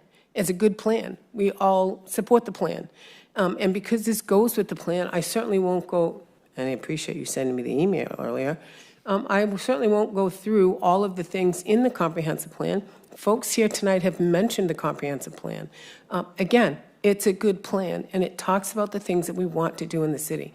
The other reason why I'm supporting this is because we also have a Vision Zero policy, right? And we're working really, really hard on that Vision Zero policy. This is changing. This right here is changing. We're talking about Franklin Street, and we're talking about Franklin Arterial changing. The reason why we have Vision Zero is because we want to look at the transportation in the city. We don't want 3,000 cars coming into this city for any reason, I don't even want to come to the city on a Friday night. You can't find parking, so I won't even go there. But I'm just saying the reason why we have a Vision Zero policy is to look at transportation. We want more bikers. We want more pedestrians. We want people to take the bus. We want people to park in the garages. We want all of those things. And that's why we have a Vision Zero policy. And so, again, I appreciate the folks talking about the comprehensive plan and the Vision Zero policy. I appreciate Councilman McNevis bringing this forward. I think a 250 buffer will mitigate, like Councilor Sykes says, will mitigate all of the concerns that folks have. And so, because of those reasons, I will be supporting this. Thank you. Anyone else? I'm going to be brief. How long did we study parking for recode? Parking's been studied prior to recode for decades here, but it was looked at holistically for 7 years. All right, and we voted on it. It was our intent to reduce the number of vehicles in the city. Actually, the council during recode phase 1 made an amendment from the floor to eliminate parking requirements for any site within a quarter-mile radius of a transit route, which was 80% of the city. And in a recode phase 2, the council adopted parking maximums. Are you aware if the applicant in this particular instance has made any accommodations, plans, or contracts to address parking in connection with any event at the music hall? As part of their application to the planning board, they did submit plans to partner with various parking garages throughout the downtown, offering discounted rates. They also had to study their transportation impacts as part of their state-required traffic movement permit that also looked at parking. Did your office make any conclusions about the safety that could arise from the venue being activated? Yes, the department, as well as coordination with the state and our city's traffic engineers, again, went through the traffic movement permit process and determined that with the mitigation that the applicant would be responsible for, that it was found sufficient to meet the standards within the city. So they would be required to not only mitigate the intersections in and around the venue, they were also required to upgrade all of the sidewalks leading to the various parking garages that were identified as the primary points of parking for patrons. So we have not been ignorant as a city to the public safety issues surrounding pedestrian or traffic movement? Our site plan process and traffic movement process is very robust. It requires life safety reviews, so we actually review all of our applications in coordination with the police department, fire department, and the various traffic engineers throughout the city and the state. Thank you. I'm all set unless somebody else has a question for the director. Seeing none. In terms of this proposal, I want to begin by saying that I don't like buffers. Even when I was in the state legislature, I could never wrap my head around the idea that someone or something was impermissible at 759 feet, 11 point some micron inches, and then, wow, one more inch and we're good with God. We're just good with God. That's why I don't get buffers. I tend to look more at qualification standards or expectations being met. So I'm going to support this 250-foot buffer because the idea that we would create a standard that just knocks out the applicant. Now, earlier in this, if you were here for the meeting, I voted in favor of Councilor Sykes' amendment. I don't like the law. I still don't like it, but it is the law, and it's fair to the people that are going to be impacted by the law that we sustain the credibility of that ordinance. We can amend it in the future. Some of you may not like the fact that a particular applicant has successfully satisfied all the standards that are laid out in the zoning ordinance and the additional burdens that have been placed on the application. We can amend zoning laws in the future, but this is a clawback. It doesn't feel good and it's not fair to me, and I'm one individual. I mean, I'd hate to apply for something, be told midstream, well, you were this close, but we've reconsidered, and you've added something more. And what I get for complaints as a mayor more often than not is from small business owners that run into hurdles with the city zoning and inspection statutes. They just don't get it, like they're being hampered. So it happens to people who think they're doing right. This applicant, whether we like them or not, is not relevant to me. They're an applicant, and objectively, they've satisfied the standards. So I'll vote for this buffer. It's not the best way, in my mind, to approach this issue, but it does preserve fairness for the process as a whole and the applicant's journey through that process. Thank you. All right, if there's nothing more. Mayor, excuse me. Oh, sorry. Before you vote, I want to, on Councilor McNevich's amendment, there's sort of two parts to the document, to the order, the main order. There's a sort of page and a half of whereas clauses, the preamble there, and then there's the document that actually includes the language in Chapter 14, the Land Use Code. When we prepared the amendment, we changed the language in the code, but we didn't change the language in the preamble. And I just want to point out, if I can just offer or suggest a friendly amendment to your amendment, Councilor, which is to replace the two references to 750 feet. This is on the second page of the order with 250 feet. That's all. Doesn't change the substance of your proposed amendment. friendly amendment accepted. What do we need to do about that? I think if you're good with that, yeah, unless anybody has any questions. Yep. It'll just be incorporated without objection. Correct. Yeah, it's a non-substantive change. It's really just a clerical error on my part. If there's nothing else, then the clerk will call the roll on the McNevich amendment. Counselor Fournier? No. Counselor Grant? No. Counselor Sykes? Yes. Counselor Ali? No. Counselor Pelletier? No. Counselor McNevich? Yes. Counselor Bullitt? No. Counselor Phillips? Yes. Mayor Diane? Yes.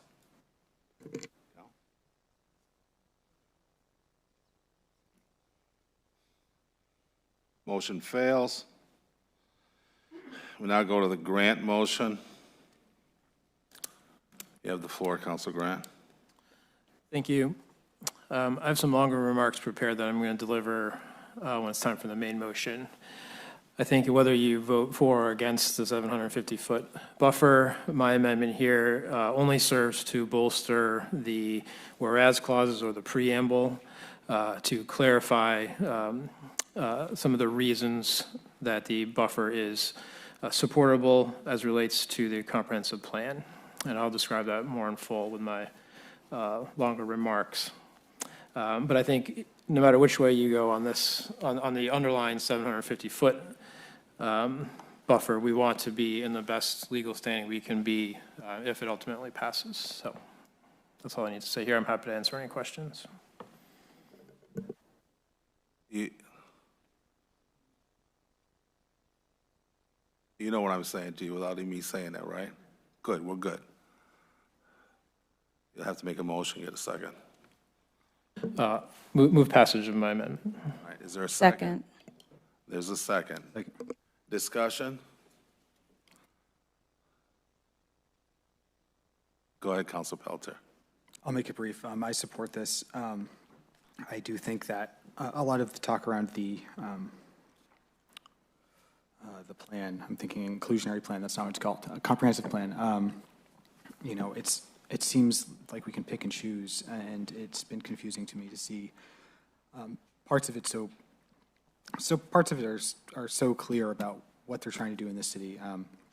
And, you know, one part that is really, I've struggled with is the idea that a lot of people will be coming to a venue like this from within Portland when, you know, there's no data to support that that's the case. A lot of people will be coming from across the state. And I think that it's important that our whereas clauses show that this is in fact, what we're doing here is within the comprehensive plan. So I appreciate Councilor Grant bringing this forward. Councilor Grant, you going to offer an explanation? Yeah, you can. Yeah, we'd like to hear it. Okay. There's been a lot of discussion, appropriately so, about the comprehensive plan and how it relates to the buffer zone. I had planned to speak on this a little bit longer later, but I can delve into part of it now. And again, I want to offer a caveat that I will offer later that I'm not your legal advisor. I am an attorney. This comes up a lot. I'm not offering this as legal advice, although I do think our corporate counsel will support at least my interpretation, and we would never ask them to support the conclusion. The point of this amendment is to further clarify the tie between the buffer zone and the comprehensive plan. The comprehensive plan is a 98-page document that contains many, many, many provisions. One of the legal standards that we will have to meet if this is challenged is to show that this buffer zone amendment is in, quote, basic harmony with some aspect of the comprehensive plan. So my amendment includes 3 paragraphs to the whereas preamble that uses the exact wording from the comprehensive plan to make it clear that the rationale is tied to that plan. So I'll stop there and answer any other questions people might have just about the amendment. Any comment from the council on the amendment?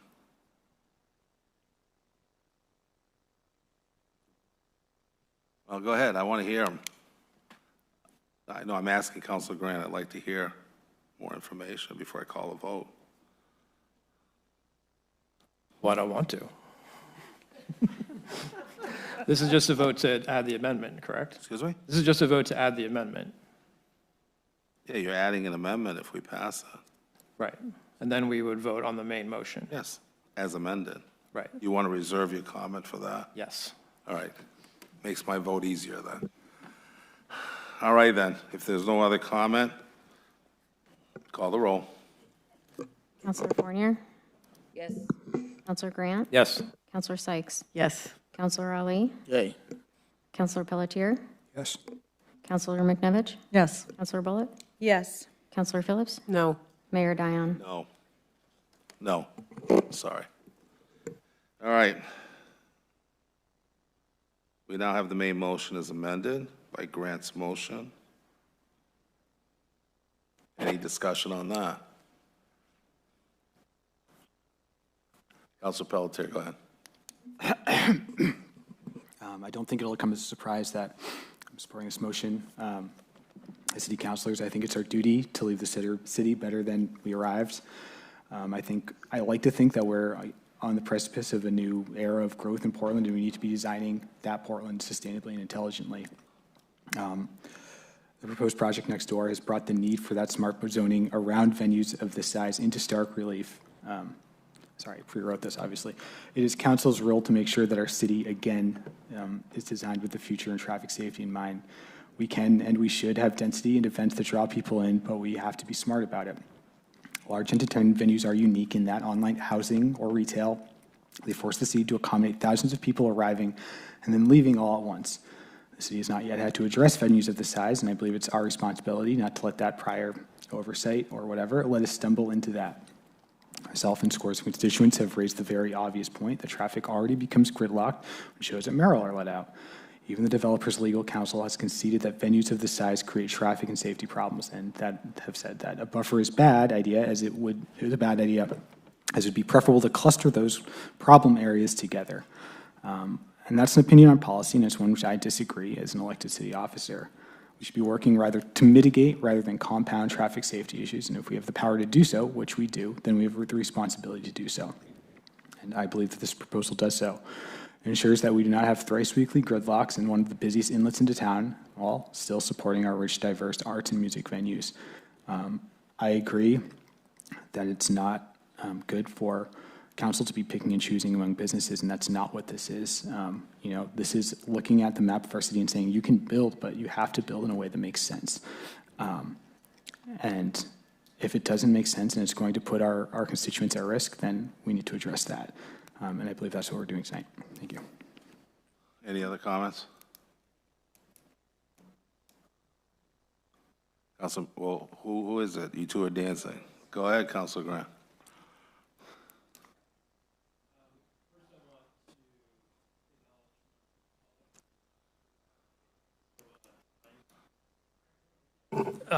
First, I want to acknowledge the time and effort that has gone into this issue on both sides of the issues. Hundreds, if not thousands of hours and comments and conversations covering all of the multi-dimensional aspects of this issue.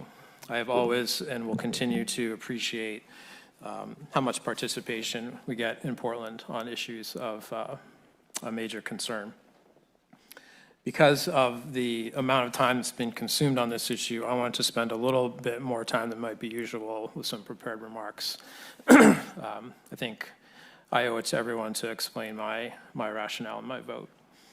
I also want to express some grace towards my colleagues around the horseshoe. As we know, this is a vote that will disappoint many people and elate others, no matter which way we vote. And I think we should have that grace with each other in that recognition. The time for a win-win on this issue, to the extent it was possible, has long passed and was foregone by many people that are not here around this horseshoe. So it's left to us to pick an outcome. And for me, all I believe I can do in this type of situation is make a decision and explain it as transparently as possible. So here it is. I'm going to walk through my thinking carefully, in the hope and in case that it helps any of my colleagues who might remain undecided. As we mentioned before, and as it comes up frequently, I am a lawyer, so I start with the law itself. And with the caveat, again, that I'm not speaking as your legal counsel, I'm speaking as a counselor and a citizen with a certain type of experience. Again, this is not legal advice, and if we want that, we have Michael here.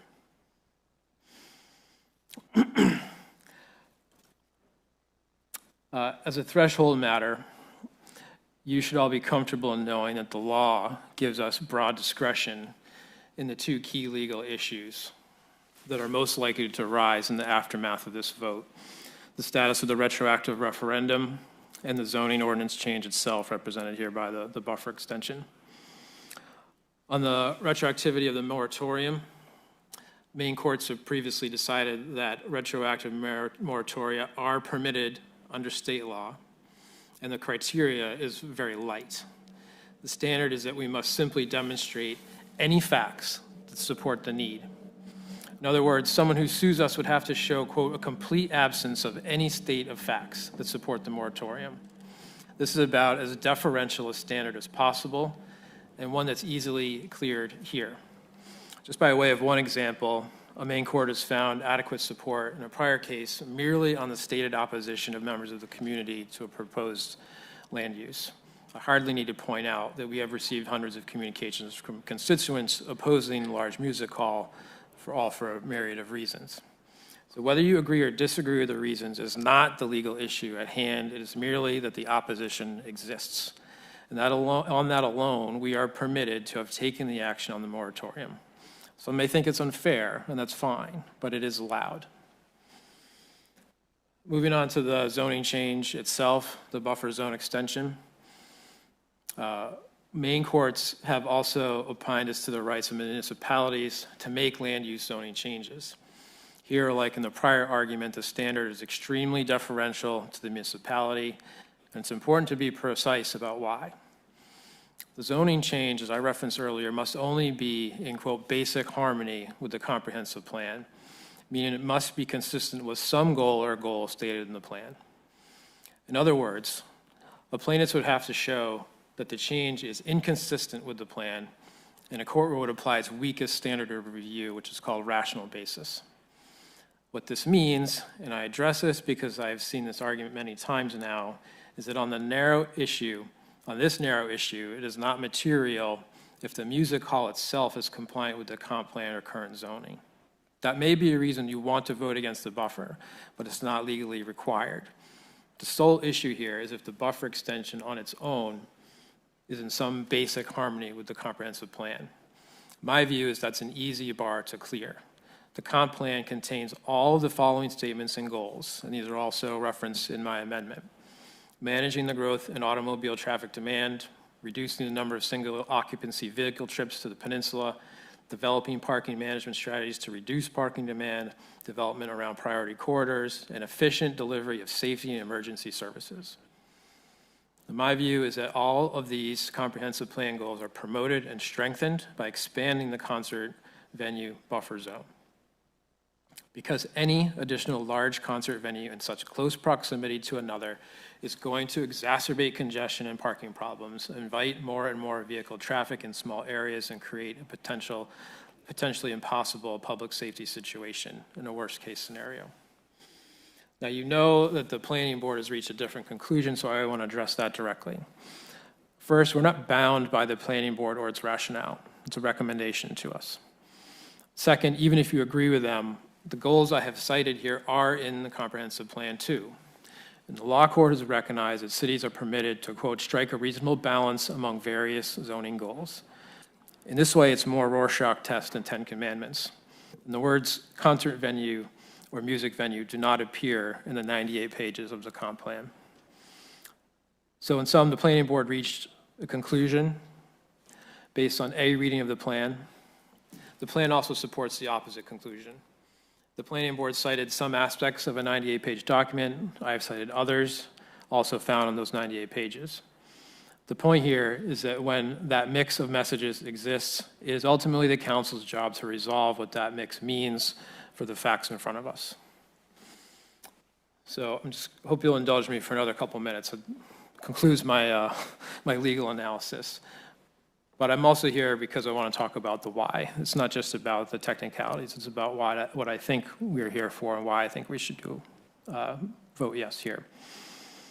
The best way I can do this is start with one of the chief arguments I've heard for voting no on the buffer zone extension, and in particular how it implicates the very essence of what we are here as councilors. It goes like this, and you've heard it tonight many times. The large music hall developers complied with the zoning laws, and Portland needs to remain predictable for business development. I get why this argument has a lot of appeal, and I certainly don't begrudge anyone around this horseshoe if that's one of your reasons to vote no. But let me tell you why this offends my sense of what the job of an elected representative is. Contained in this plea about predictability and staff and planning board approval is the notion that the elected government should run on autopilot, that our individual agency should be checked at the door. That notion is fundamentally contrary to what I believe about representative government. At its core, I believe I was sent here by the voters of the city to use my judgment to do what's best for Portland, not to simply make sure the bureaucracy hums along at the same pace. The fact is that laws are imperfect, and we shouldn't pretend otherwise. Laws are made in an attempt to anticipate actions, but there are no laws that do that perfectly. It's fine to say that most of the time actions by people or companies fit into the schemes we set up to bring order to chaos. But there are always cases that don't fit neatly into the boxes we make. That's where we come in. It's our job to apply our judgment based on our own values and the values we believe that reflect the community we represent to the difficult issues that prior councils could not anticipate.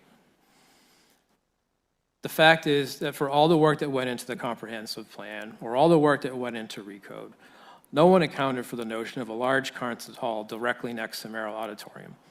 No one asked for this. No one said they needed it, and I suspect no one even considered it until the idea fell into our laps. And that's fine. But what's also fine is that we are allowed, and I would argue compelled by the voters, to make the final calls. This is one of those times, and I will not check my vote at the door when I believe I'm permitted to do what's best for Portland, and what I think is best is not to have a large concert venue right next to another one. It's as simple as that. So I urge my colleagues here to vote yes.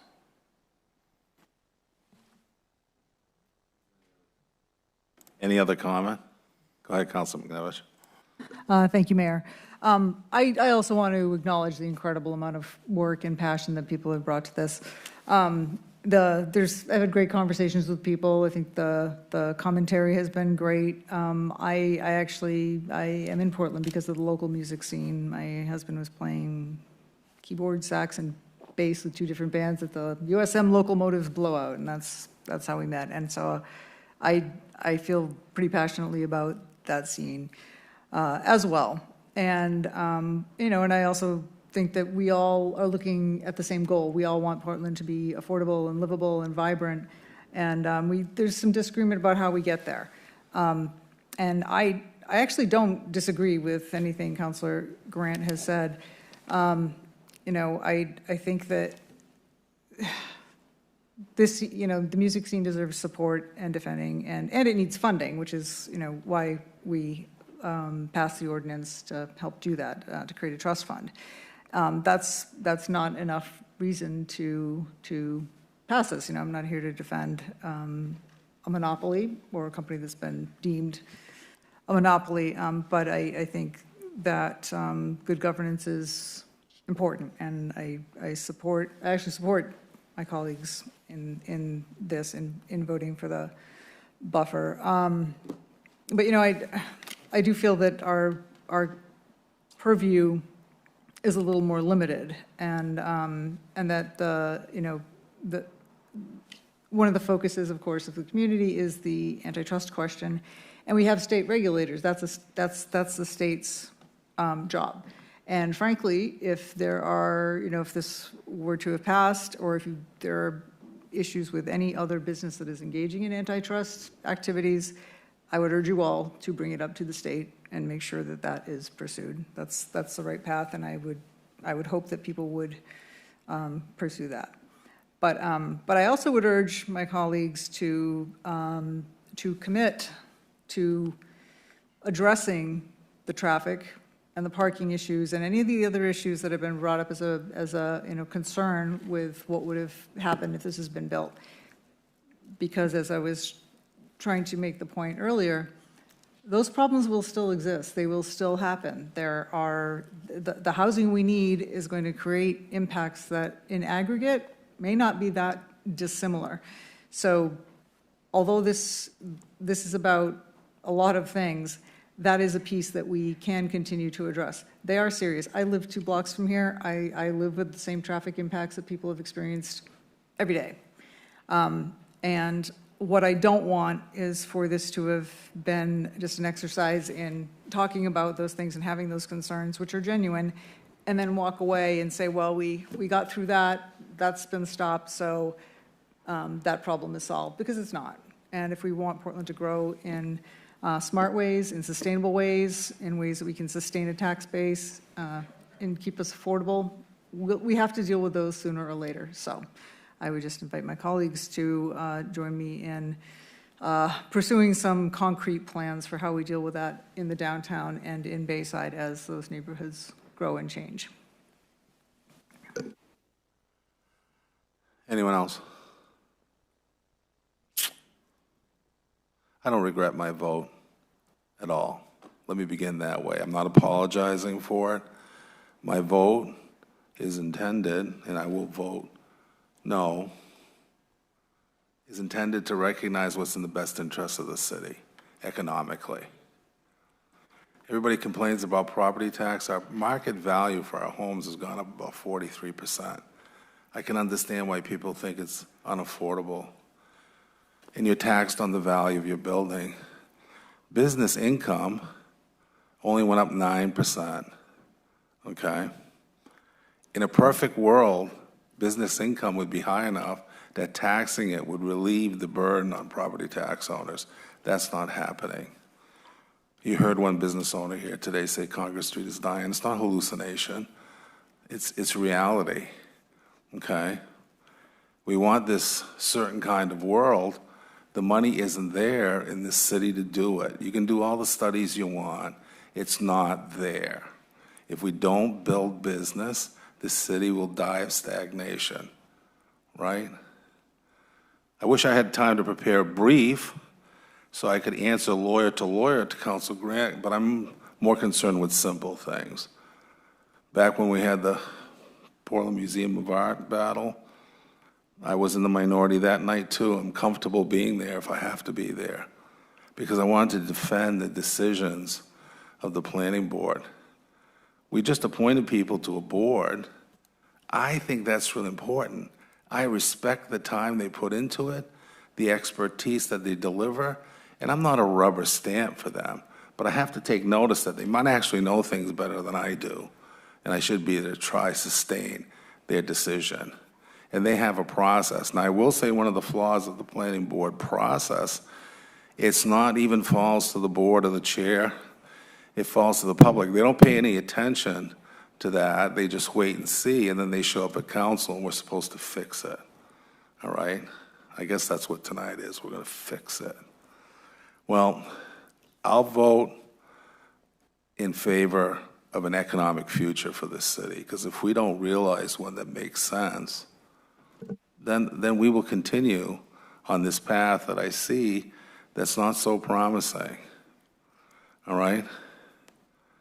You can have a great legal argument, even a sound one, but it could turn out not to be just.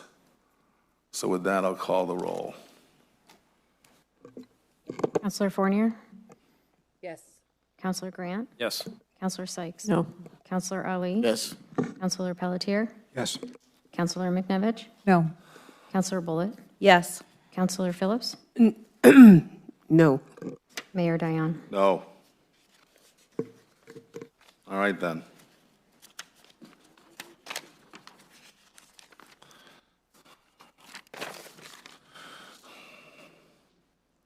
We'll move on to order 183-25-26. Motion for passage. I'll make it because I was the sponsor. Is there a second? Second. Second, Councilor McNevich. Who? All right, I'll give it to Counselor Phillips. It's okay. There we go. All right, then. Is there any discussion by the council on this order?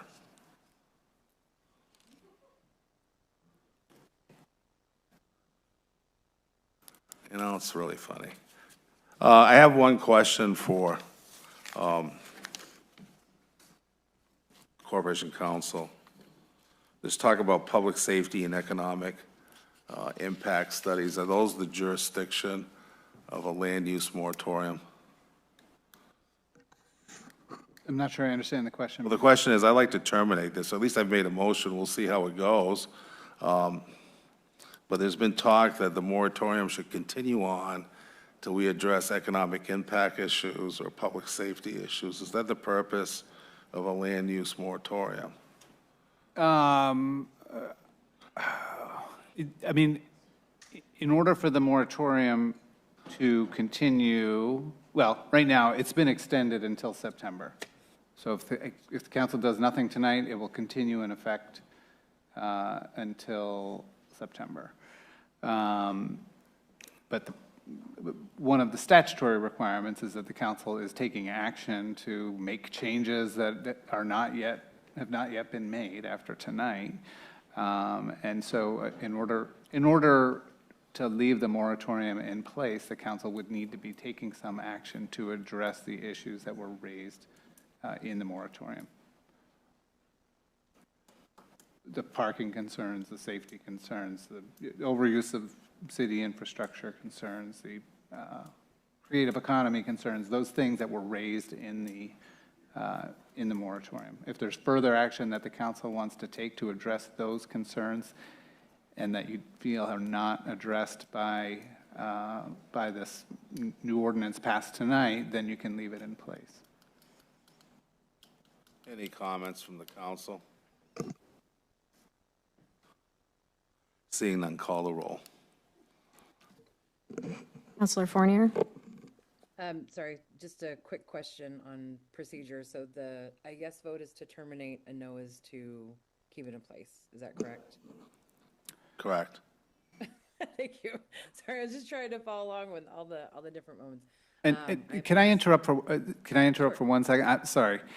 And I just want to be clear that the way the termination order is drafted is it will not become effective until 30 days after today, which is the same day that the new ordinance will become effective. The new ordinance will go into effect on May 27th. Under the charter, ordinances become effective 30 days after the vote. And the termination of the moratorium would go into effect on the same day. So between now and then, for the next month, the moratorium remains in place, and the new ordinance will not yet be in effect. So it'll be status quo for the next month. Any additional questions? Thank you. That was great. Thank you, Counselor. Go ahead, Clark. So my vote is yes. Okay. Counselor Grant? No. Counselor Sykes? Yes. Counselor Ali? Counselor Pelletier? No. I'm sorry, did you say no? Thank you. Counselor McNevich? Yes. Counselor Bullitt? No. Counselor Phillips? Yes. Mayor Dion? Yes.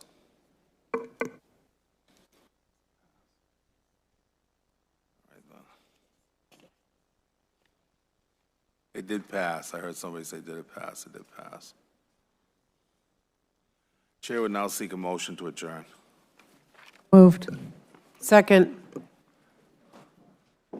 By unanimous consent, seeing no objection,